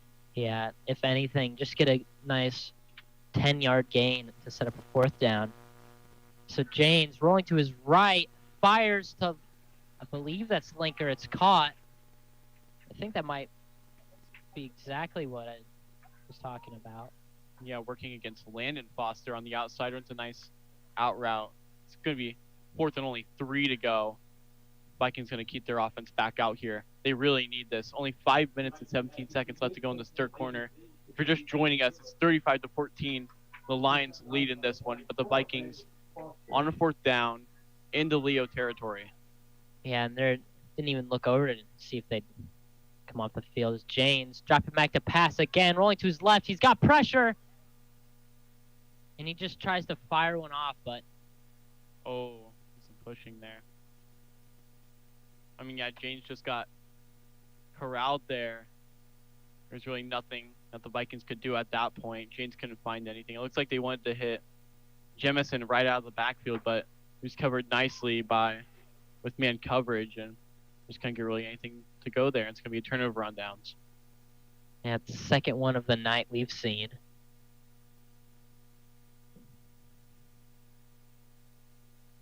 As now, I think we'll see a lot slower of an offense now as Stoller and the Lions come out here. Definitely have a comfortable lead in this time of the game.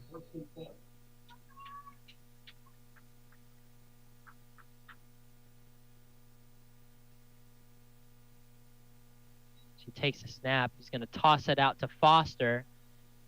There's holding. Yeah, there's definitely a flag back there, and usually when it is, it's going to be a hold. Yeah, you see the lines are all moving back. Yeah, I think one of the guys, since it is a a toss out to the right side. Those guys got to get off their blockers, and if you don't let your defender disengage, then that's holding. It will be. Yeah, we've seen a lot of those called tonight on both sides. Both teams kind of had an issue with penalties, but affecting the Vikings more so. Yeah, a total, I think, including this one, a total of 90 yards from penalties, both teams combined tonight. Yeah, you see them going out on offense, going to get another doubles look and another audible here. I mean, and going to see only a one high safety here look for the Vikings.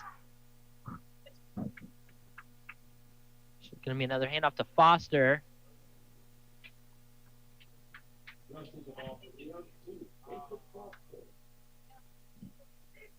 Yeah, nice gain by Foster there. Get a couple of yards in that play. It's going to end up being second and still pretty long to go for the Lions. And if you're the Vikings on defense, you got them right where you want them. You can't really afford to let them get another big gain here. Yeah, but the Lions in no rush to get to the line. 4 minutes left in the third quarter.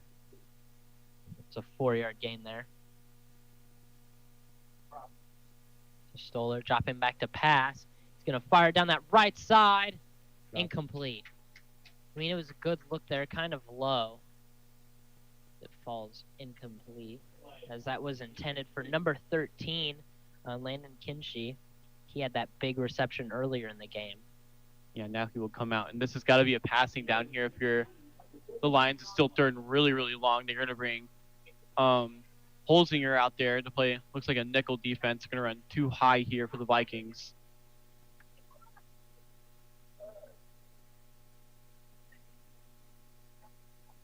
So now Stoller is going to hand it off here. It's going to be wrapped up in the backfield. I think it was Shear who got to him. Oh, there's some more shoving and a flag thrown. Oh my goodness, if this was on the Vikings, then yeah, if this is big penalty. I'm going to see who it's called on. I think it was actually Goodnight who got the tackle. So we hear with the PA. Let's see what the refs are going to talk about here and who the penalty is going to be on and what exactly. Personal foul. It's going to be on the Lions. Yeah, they're just going to decline. That's going to be fourth down, and the Lions are going to be forced to punt here. Yeah, so there's some frustration from the stop on what I'm guessing happened. And yeah, just some extra shoving, and whoever like the referee see shove first will be who the flag is thrown on. Yeah, not really what you want to have happen if you're the Lions here. Now going from punting around their own, like probably around the 25 to now all the way back almost to their own end zone. Yeah, Kellen Holbert on the punt. To return, it would be Linker. So the kick is up. It's going to bounce around the 50. He's going to return this. Tries to break a tackle, and he's down. I think he's all right. Just getting some help up. Yeah, he's going to get up. Okay, he's kind of slow to get up there. Yeah, sometimes you just got to take what you can get. He tried to get to the outside and switch fields, just not able to. Yeah, I think so too. And he'll be back out here, though, for this offensive drive. The Vikings got pretty good field position now, about up to midfield. They'll be on their own 49. If you're just joining us, the Lions lead the Vikings 35-14. Only 3 minutes and 22 seconds left to go in the third quarter. Yeah, so James coming out here. He's 11 for 26 on the night, 151 yards. He's going to hand it.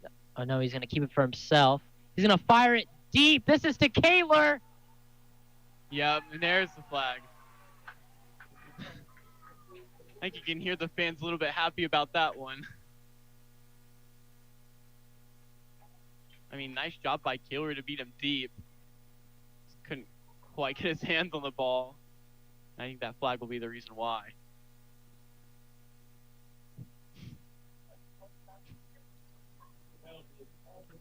people want a bit more, but I think 15 yards is good. Yeah, but high school won't be a spot foul. It'll just be a 15-yard penalty. Imagine if that was a spot foul. They'd be all the way in the 5th. Where was that, around the 15 I think it was around or 10? The 10, I think. I mean, what a throw by Lathan. Got it all the way down the field. So he's going to drop back to pass. He rolls to his right again. He fires it, this time to Patak. Gets a couple extra yards afterwards. I think that's going to move the chains. Yeah, nice job to just check it down there. That might be his first reception of the season. We'll see. Another first down. Oh, they're going to give him the first down. I did not see that. Yes, now 1st and 10 on the 24. It's James dropping back to pass. Rolls right again. This switching fields. Going all the way to the left. Trying to get anything here. And there's a flag. I don't really know what that's going to be. I'm Jamison's not sure. on the ground, but I think there's also a Leo Lyons defender on the ground as well. I think they're going to call a hold on the Vikings. Yeah, I would assume with James running around for that long, it's kind of the only thing it would be unless he got brought down by the face mask, but that didn't look like the case at all. Yep, it's going to be another holding call.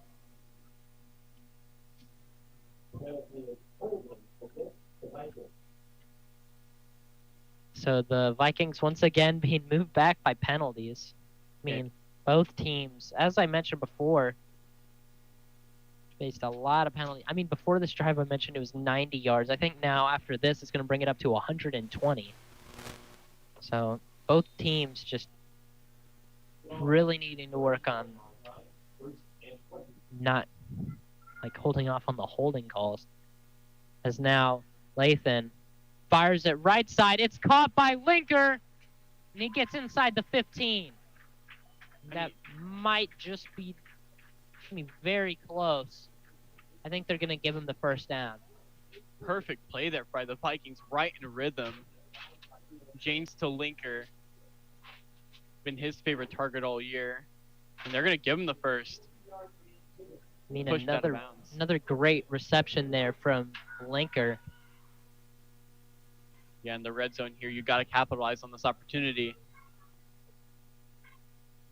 You're going to hand it off to Jemison. He breaks a tackle. He's trying to get to that outside. And he does! Touchdown, Christian Jemison. Yeah, he gets the touchdown. But there's an injured Viking down at the 15, immediately holding his knee. I don't know who that was. Jemison fights his way in, but I don't know who got injured there. I think it was an offensive lineman. Is that gradeless again? I have no idea. No, gradeless is out right now. Yeah.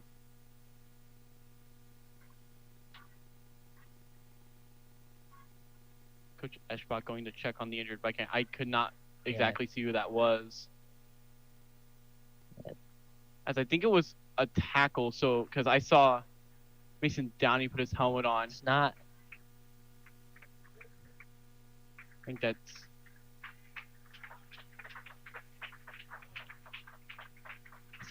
Yeah, it's Gage Joseph, number 50.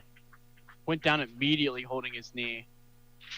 Well, he's getting off under his own weight, not now getting helped by another injured lineman, gradeless. I mean, it's just the kind of teammate he is, no matter how injured he is. He does not have cleats on or helmets on, so gradeless has been out. Yeah, gradeless is done for the game.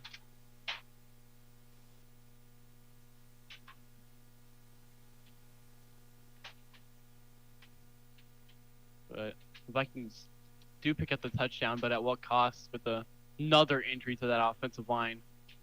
2 senior offensive linemen getting injured. The kick is up. I thought it was getting blocked, but it's good. So now it's been cut to a 14-point lead, 2.5 minutes left in the third quarter. I mean, yeah, it's not over yet. The Vikings keeping it close right now.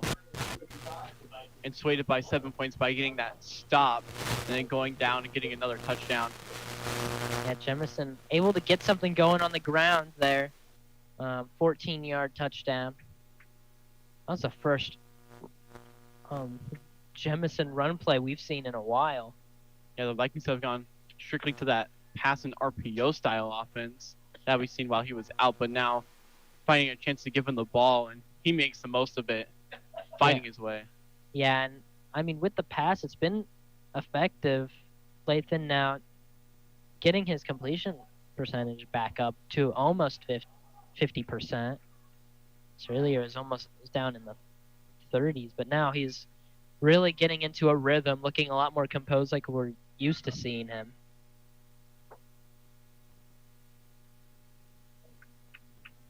And now, once again, another Viking kickoff. And again, we'll see what the kickoff looks like here. The Lions still do have 3 back to return. Still can't see their numbers because of how they're turned at my angle, but here we go. This time they're going to have it fly out. And I feel like he stepped out of bounds all the way back at the 10. Yeah, and you see the anger as well. Oh my goodness. I think half of his foot at least stepped out of bounds, but I mean, they blew it to keep going. And if the refs don't see it, that's not what happened, but well, I mean,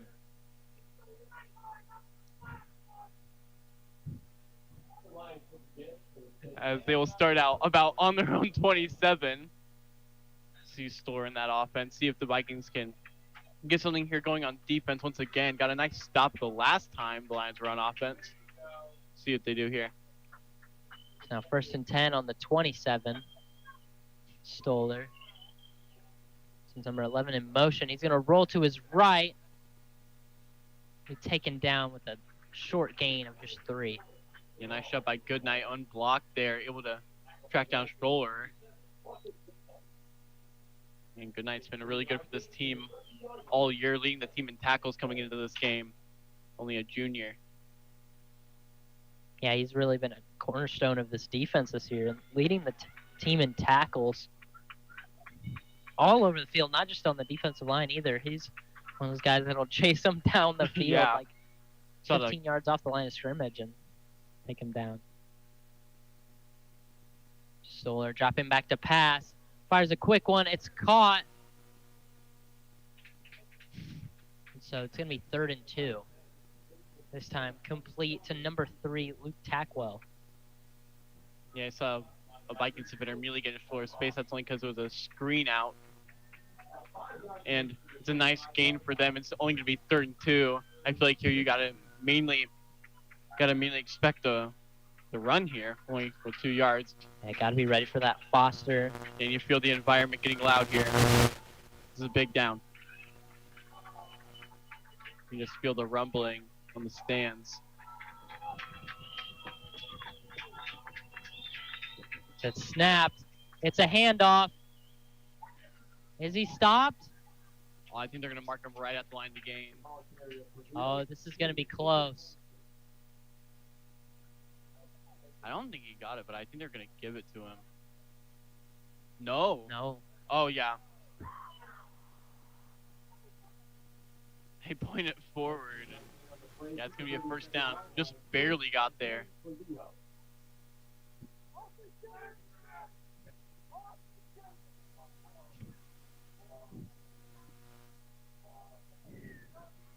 So now 1st and 10 for the Lions on the 37. Stoller rolling wide open there. Is a receiver. Haven't seen the number. Now inside the 45. The Lion pass is complete. Yeah, a designed rollout. I think that pass went ahead and went to Holbert. And nice shot by Shore to get out of the pocket. Got tackled by Ben Roth on the back end. A 21-yard gain on the play. The ball is now in Viking territory at the 42-yard line.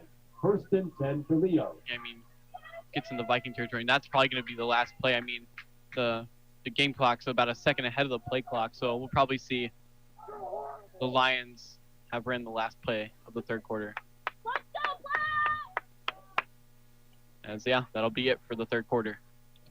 I think it's smart just to At the end of 3 quarters, the score stop is the that Lions there 35, if you're the Lions. the Vikings 21. Because that kind of just works Our out as Vikings a game free night timeout sponsor if you do is run a Faith play there Community Church. and it doesn't go your way. So coming into the fourth quarter, it's 35-21, Leo. As they'll start 1st and 10 on the 42. I mean, you hear it as much as we do. These fans are really not liking what's going on right now. I feel like that comes no matter what happens. I don't know. Maybe they're just talking about their view is horrible. Maybe not anything else in particular. As we'll see, the field's flipped, and the Vikings really need to get a stop here. They really can't allow any more points. I mean, only 12 minutes left to go in this game, and you still need 2 touchdowns. Vikings got to lock in here. Yeah, stop here. I mean, I highly doubt we see much more passing from this Lions team. I mean, potentially, but seems like a big risk as they're going to run up the middle with Foster. And, I mean, he just gets another big gain there. I think that's a 20-yard gain. Yeah, right up the middle. Nobody was there. Roth was the first person to get there. My goodness, it's just, I feel like almost 3 yards every time. Nobody's even getting close to him on the defensive line. Yeah, I feel like they haven't really changed it up. He's ran up the middle pretty much every single time and just never seemed ready for it. It's the offensive line for the Lions just playing phenomenally tonight. Once again, they're going to hand it off again. This time, though. Fighting.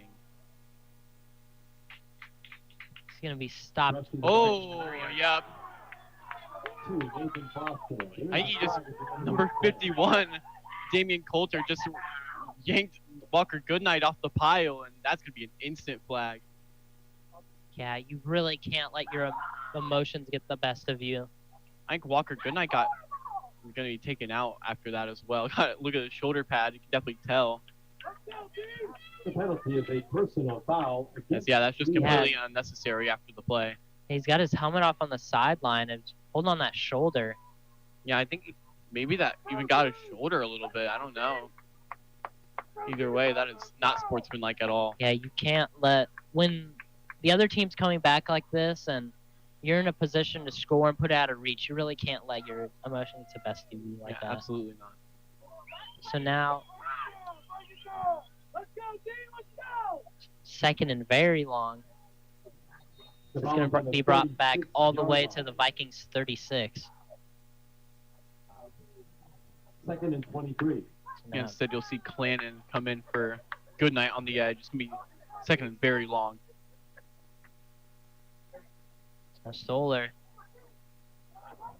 has that option on the side to be taken down for, I think, a 14-yard gain.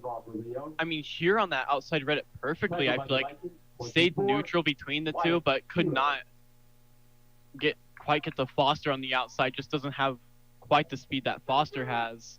But still going to be third down and 9. Got to get a stop here for the Vikings. Yeah, I agree. 3rd and 9. Got to get something big. Looks like Vikings might be sending a blitz, and they hard count. Nobody really jumped this time, which is really good for the Vikings. That's been an issue. They kind of give up their blitz immediately. I think they're going to send pressure up the middle of the linebackers. They have pressure, and he stopped. Yeah, deciding to go with the quarterback run. They might just be setting up to go for it on 4th down, if that was the case. Yeah, I could see. Yeah, they're going to go for it here. Yeah, big 4th down. They bring Holbert in number 10. They're going to sub out Reed Stetzer. Yeah, this is that big stop that we said that the Vikings needed. Fans on their feet. Biggest play of the game thus far. Stoller is going to pitch it out to the side. Pass. He's looking to pass. He fires. Incomplete. That's great coverage there from Max Double. Yeah, perfect defense. Got his hand right in there, and they try to go for some trickery on 4th down. No use. And the Vikings are going to have a turnover on downs here. Huge for the Vikings. And if they can go down and get a touchdown here, this is a real ball game. I mean, when you see the ball get handed off like that, it's so easy to just try to send it straight towards the guy with the ball. But great way for a double. And I mean, all those corners strictly stayed to their targets, which great coverage from the Vikings. Yeah, nice shot to stay alert. So now Lathan dropping back to pass. Looks like he's going to go for some yardage of his own. Okay, yanked. Ooh. He had a hold of his arm. 10, going to have an 8-yard gain. Yeah, Gutson Stuckey with the got his jersey. Still a nice gain, though. An 8-yard gain on the play to the 30-yard line. 2nd and 2. Yeah, they got to be quicker about this, though. I feel like they're using a little bit too much time. Yeah, they've definitely got to be quicker. On their own 30 now. 2nd and 2. Now James dropping back to pass. Fires it to Jemison. It's caught. And he's going to get the first down. Yeah, had a lead blocker there for Jemison. Able to utilize that very well to get the first down. And marked up all the way at the 36 now. So Vikings are driving. 36-yard line. A 6-yard gain on the play. First and 10. And I mean, this is exactly the offense we said they needed. They need these quick screen passes and just keep the motion with James. Yeah, you're exactly right, but I would advise them going a little bit quicker to the line. Yes, counting down to 8 minutes. Yeah. Now James fires it quickly to Linker. It's caught. He's just going to slide down. He gave himself up. The Vikings have this complete from 10. It's going to be a 4-yard gain. I'm not sure if he slipped. I think that might be what happened because usually you see Linker fight for every extra yard he can possibly get. A 5-yard gain to the 14-yard line. And they got to keep going here. Now under 8. Yeah, they got to get to the ball quicker. I mean, they've already pretty much burned off a minute. Yep, the good thing here, they have saved all 3 timeouts when they need to use them. Only 3 down linemen here, as you can see for Leo. Another low snap. James keeping it for himself. He's got the first down. That's a smart play. No use in throwing the ball when you got a free lane for the first down. But I feel like the Lions are playing conservative in that way to force them to have these small gains. That just makes that clock keep going and going and going. Just got to be careful if you're Lathan here. An 8-yard gain in the play. First and 10 for the Vikings. Quite a few hits tonight. You just got to be careful. Let's see what they can do here about at midfield. It's James. He's going to hand it off to Jemison. Just trying to get something going. He cuts through. Got bounced back when one of his lead blockers got blown back and still managed to get 3 yards out of it. Nice creativity from Jemison. Sam Miller makes the tackle. Yeah, trying to find an opening there in the offensive line, but this Lions off defensive line just a 2-yard gain to the Lions 49-yard line. 2nd and 8. Motion over from Patak and Shear against the right. Now watch this left side as Jemison gonna run here. He pushes forward, and I think he's just short of the first. Yeah, he's one close. It's another nice game. Nice outside runs here. But again, the clock keeps going now under 6:30. They've got to go. They got to get to the line. It's really risky to start the run game here. I mean, there's a reason it's working now, and it's because the Lions are expecting the pass, and they're defending the pass. So you're going to run it again, and I think he's going to get it with a 2-yard gain. So now on the 40, they have to keep going. Yeah, you see James pushing up for them to go quick. Yeah. Now you're in the hurry-up situation. Yeah, I mean, 6 minutes left, already halfway through the 4th quarter. They need to hurry up this offense. Yeah, about 6 minutes left. Now they're on 40. They need to remember they still have another touchdown to get after if they score here.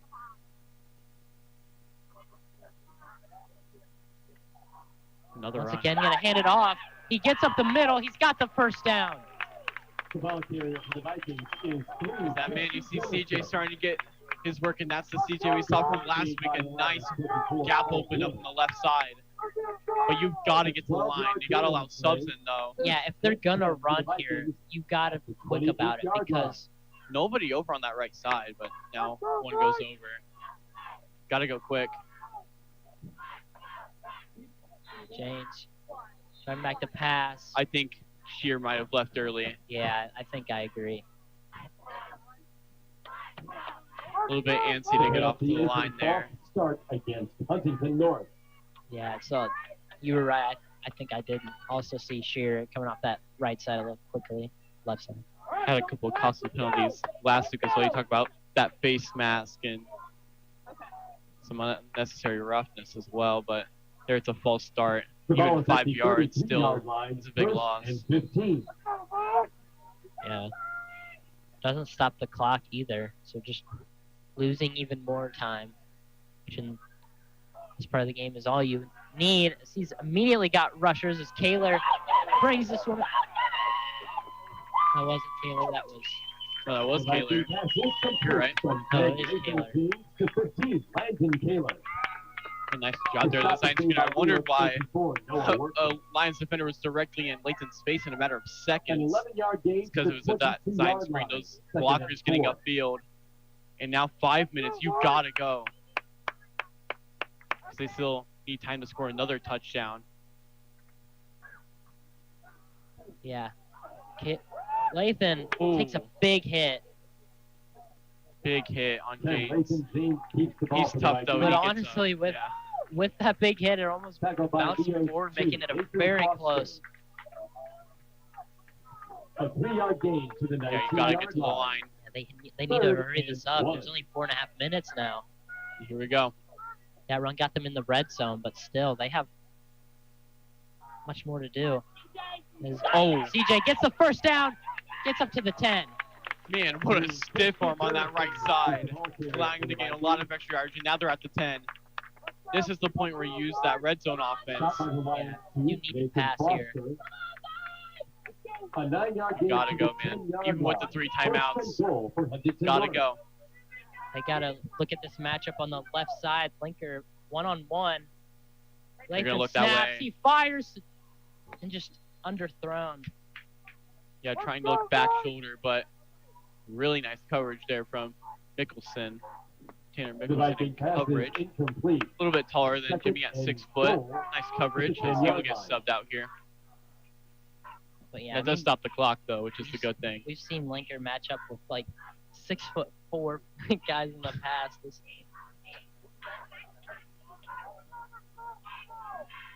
Here we go. We'll see what happens here is James rolling to his right. He fires. Touchdown. Oh! Incomplete. I didn't see that he dropped it. The ball like oh my goodness. The end zone. I don't know who that was intended for. Really can't tell over here. Wait. Timeout. Huntington North. Oh. Yeah, the Vikings go ahead and call a timeout here.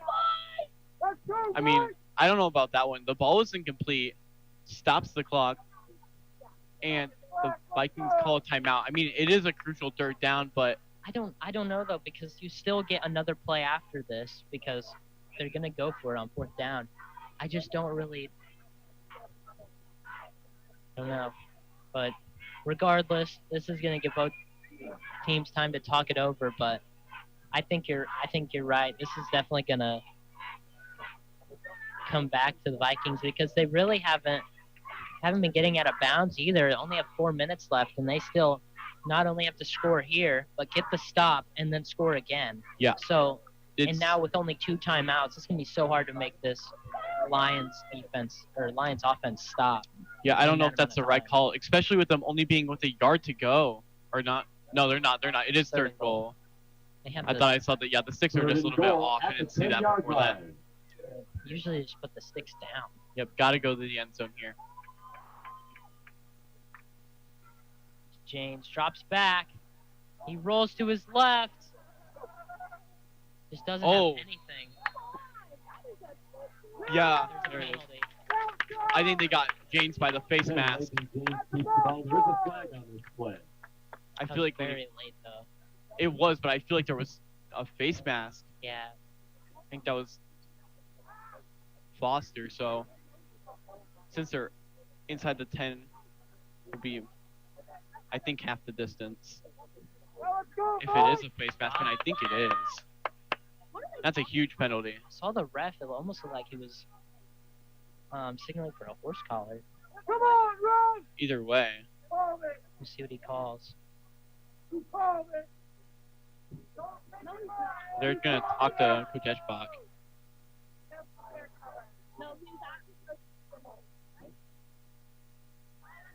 Yeah, but it's a face mask. Here's the back judge The penalty behind is a James personal called that one. foul face mask against the Lions. Coach Eschbach's also pointing something out. I don't exactly know what. Half the distance to the goal, puts Let's the talk ball with the at rest. the It'll be 5-yard just line. under 4 minutes. You're just joining us. This does not. Yeah. This does not reset the downs though. It's still third down. Here we go. Vikings need this. As Lathan drops back to pass, he rolls to his right, fires, caught by Jemison. Touchdown! Christian Jemison, his second of the night.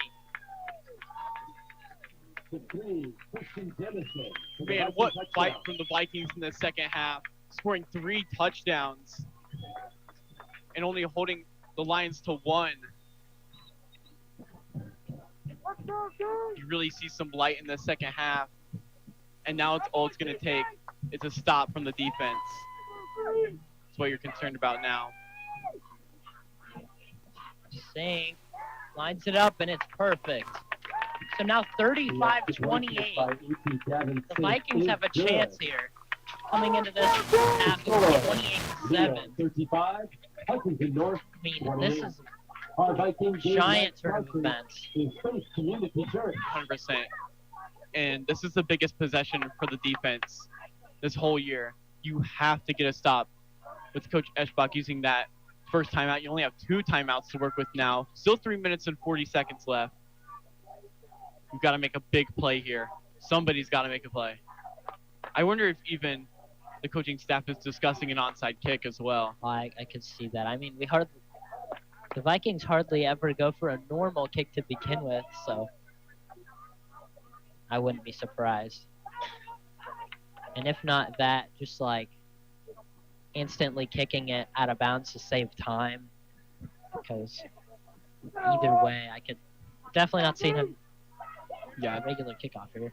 Yeah, I wouldn't give their guys a chance to return. Just so I could see a squib. I could see an onside. I could see just kicking it out of bounds. I could see either 3 of those, but I don't think they just directly kick it back. Yeah, I think the best option here, honestly, would be kicking it out of bounds because that's automatically 35 yards. No time is played off. So we'll see what they go for here. Yeah, now only 1 guy back to return instead of what we've seen is 3. I think they're just used to them. I think they're actually prepared for an onside is what they are. Yeah. Just in case.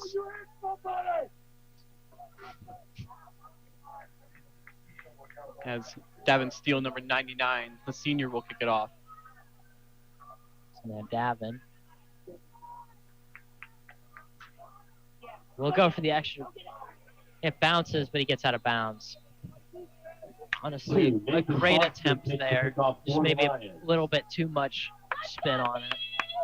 Yeah, just an attempt of not letting the Lions have the ball back. And this is a big possession. A 3-and-out would be ideal here. Yeah, 3:40 left in this ball game. First and 10 at the 47. We'll see what Coach Dorfler and this offense has to offer. Yeah, if you're just joining us, it's been chaos here in the second half. 35-28 Lions lead. Lions do with the ball, 30 minutes and 40 seconds left. Vikings defense needs to make a stand. And you hear this crowd. It's going to be a run, and it's stopped. No gain. Second and 10. I think he even lost one as well. I don't even think he got back to the line. Nice job by Lannon and Tyler Landrum to get there. No gain on the play. Second and 10 for Leo at its own 47-yard line. Second and 10 now. See Shore coming back to the huddle after getting the play. Time's ticking down. We're about to be under 3 minutes. Second and 10. They need this here. I can see them continue to run this ball. Try and get that hard count up once again. Hey, there's no. There's a timeout called by Leo. They just tried to draw him off sides. See a lot of Vikings fans on their feet right now. What a game this has turned out to be. Yeah, I mean, at the end of the first, I was almost worried about a 35-point lead. But now, this is a whole different game. As only 7 points up right now. 2:50 left in this ball game. I mean, they get 2 more stops. There's a chance. There is a chance. And the story of the second half has easily been perseverance. I mean, with the energy that we saw them coming out of the locker room, I don't know if we could have expected this, but they have played amazing coming out of the half. Great adjustments by the coaching staff and Coach Eschbach. And I mean, I think that really goes to Jemison and James. That duo really showed out this second half. Both of them with 2 touchdowns on the night. Again, they go spread. You can hear the stands. Big down. Second and 10 at the 45. Stroller with Foster. Yep.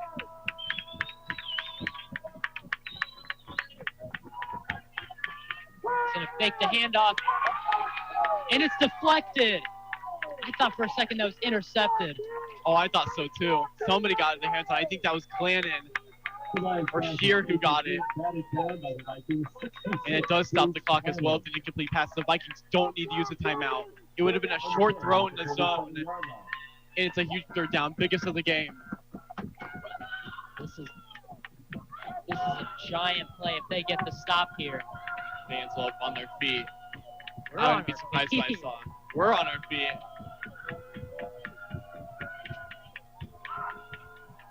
Gonna keep it for himself. And he stopped. He stopped. They did get a solid gain though with Stroller up the middle. It's gonna be 4th and 3. See what I think they're bringing in. I think they're gonna call a timeout from Huntington North. Huntington North called their second to last timeout.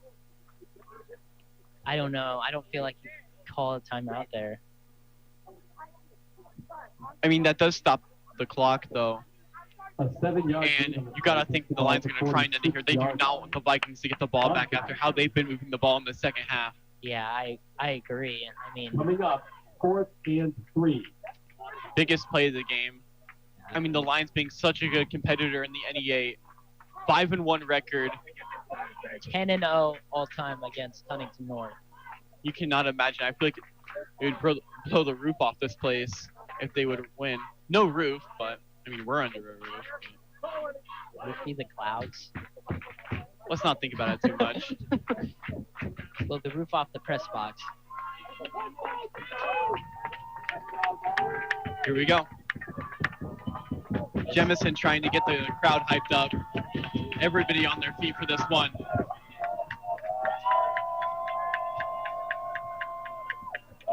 They try and hard count. Here we go. This could be the game. Ball snapped. Handed off. And it's a first down. And he's got room. He's at the 30. 2. Nathan Foster carries the ball for the Lions. There's a flag. There is a flag. I think it might be a horse collar on McQueen. I think that's what it might be. Yeah, it's a penalty on Huntington North. And Foster dynamically running, bouncing it to the outside. McQueen saves a touchdown. I mean, you still have 2 minutes and 34 seconds, but now with the Lions being at the Vikings 22. They're in field goal range now. 22-yard line. First and 10 for Leo. You got to expect the runs here. You have to get the stop here. Maybe a bit more aggressive tackling, trying to get out that football. Yeah, you got to try something. It's going to be another handoff. He gets up the middle. I mean, this offensive line, it's just giving Foster plenty of time to develop a run. Yeah, and they're going to let the play clock go down. I feel like if they get one more first down, this is going to be the game. Yeah, there's only one timeout left for the Vikings and under 2 minutes now. A 9-yard gain. I'm not sure how 13-yard line. 2nd and 1. They can really. Yeah, and if you're them, you got to pinch this defensive line. You got to bring some guys. I feel like you got to bring at least 7 or 8 into the box, depending on how many receivers they put out wide. They put out 4, so I feel like you got to at least put 7 in, which is what they're going to do. And they're just going to sneak it up the middle. Yeah, and there's a late flag once again. Just unnecessary. Oh, and third one. Whoa, that one goes high into the air. I think that one might be on the coaches, actually. Yeah, there's arguing. Oh. On that sideline. I think they might have just thrown one of their coaches out, maybe? I don't know. There's some definite arguing. So I don't know. Do those, if those are 2 personal fouls, do they stack or is it just 1? I think it's just whichever one is the higher yardage. I think it would be whatever Coach Eschbach would take here. Oh my goodness. Because I'm sure those are 2 personal fouls. I just don't know if they stack on top of each other. The referees are discussing, and I think I don't know if it would be a double penalty per se. I don't think. I doubt it would be, but I don't know how that works with personal fouls, especially with the we know what the second one is on, but yeah, we don't really know what went on. We're gonna see what goes on here. They'll walk out here to discuss what went on. Personal foul on the Vikings, but another personal foul. There's a personal foul on the Vikings.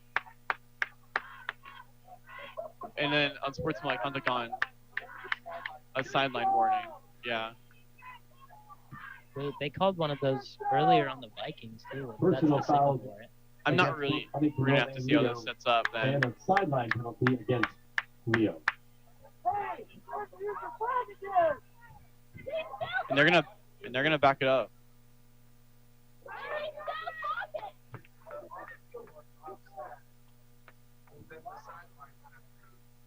Yeah. So there were 2 penalties. The 2 flags. I thought the 2 flags were on 1, but the 2 flags were offsetting unsportsmanlike conduct on the field, and then the one off the field from the coaches on the Leo side sets them back. And I have no idea what the chains are doing here. Yeah. What are the chains doing? I have no idea what's going to be here. I think it's just going to be 1st and 10, but they just backed it up a lot. I have no idea what's going on here with the chains. So now it's 1st and 10 on the 26. But it won't matter. This is 1st and 10 for Leo. And why is the clock running right now? Okay. Yeah, they were. Okay, I had no idea. And yeah, they're just gonna wait to bring that play clock down as much as possible. I think that this is game. Yeah. There's no way the Vikings can really do anything. Only 1 timeout. And yeah, the Vikings are not going to call any more timeouts. Well, if they did, it really wouldn't make a difference. They just went on the 3rd down. I mean, but even with this potential loss, I mean, the Vikings fought their way back. Yeah, the Vikings can't put themselves in a hole like that in the first half. I mean, they had the complete opposite issue that they usually have. I mean, we usually harp on there not being much of a offensive second half presence, and now that's all we saw today. I mean, it was a great second half performance from them, though. Pulled them to only 7 at the end. Yeah, and scoring touchdowns. I mean, I feel like in that second half, they definitely made a statement. Without several of their offensive linemen, huge. But it's still going to be a loss for the Vikings. Final score tonight will be Yeah, Leo so 35, Huntington North 28. another tough one there for the Vikings. But I think if you're the Vikings, you need to keep your heads high.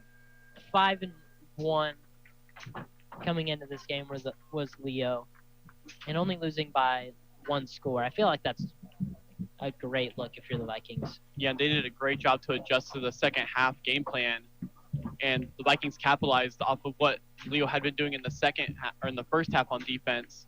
They did a great job, but it just ultimately ran out of time.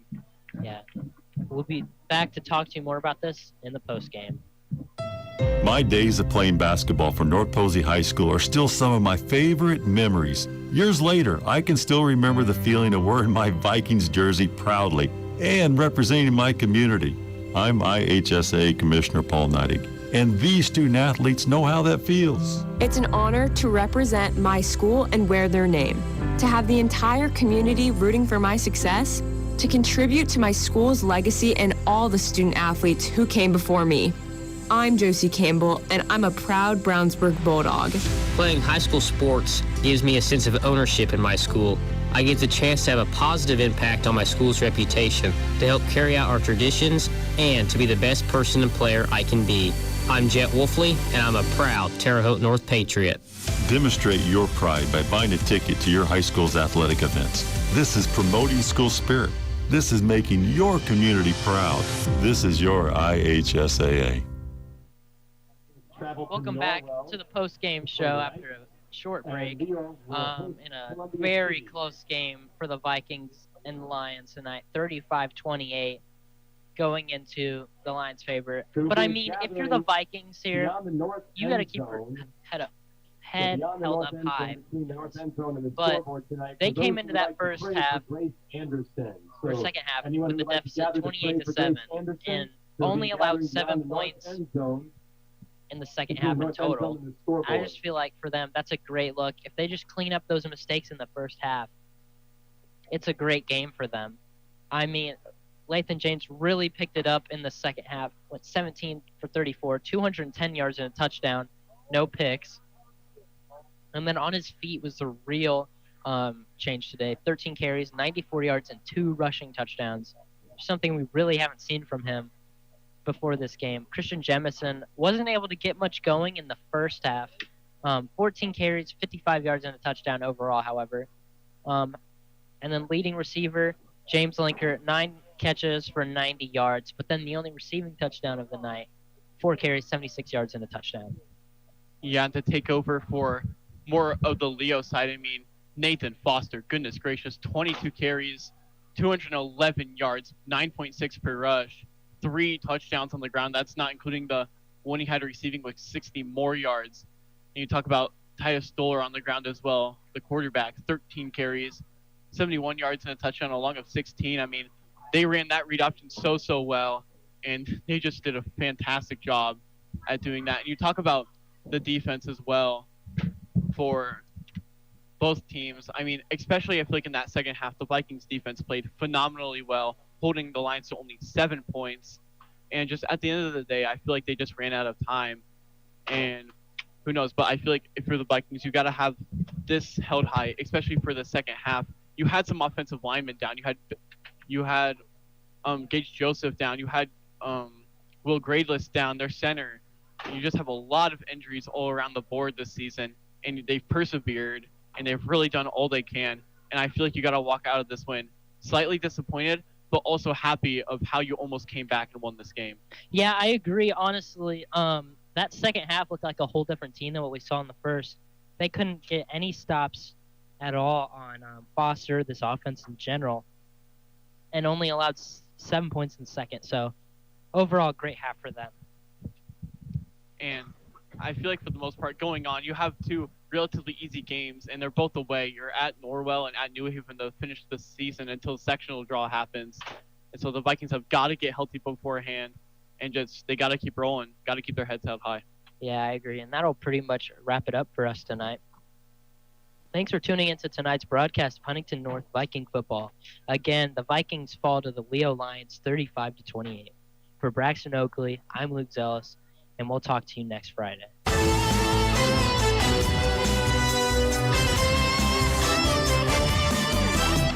Thank you for tuning in to tonight's broadcast of Huntington North Vikings football on Viking Radio 91.9 WVSH. Before we go, we'd like to thank the following sponsors one more time for making tonight's broadcast possible.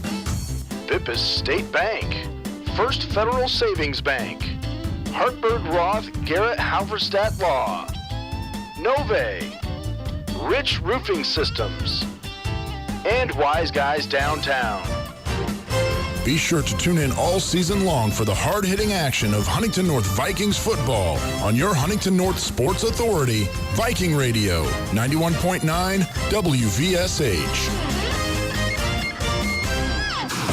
The voice of the schools of Huntington, Viking Radio, 91.9 WVSH.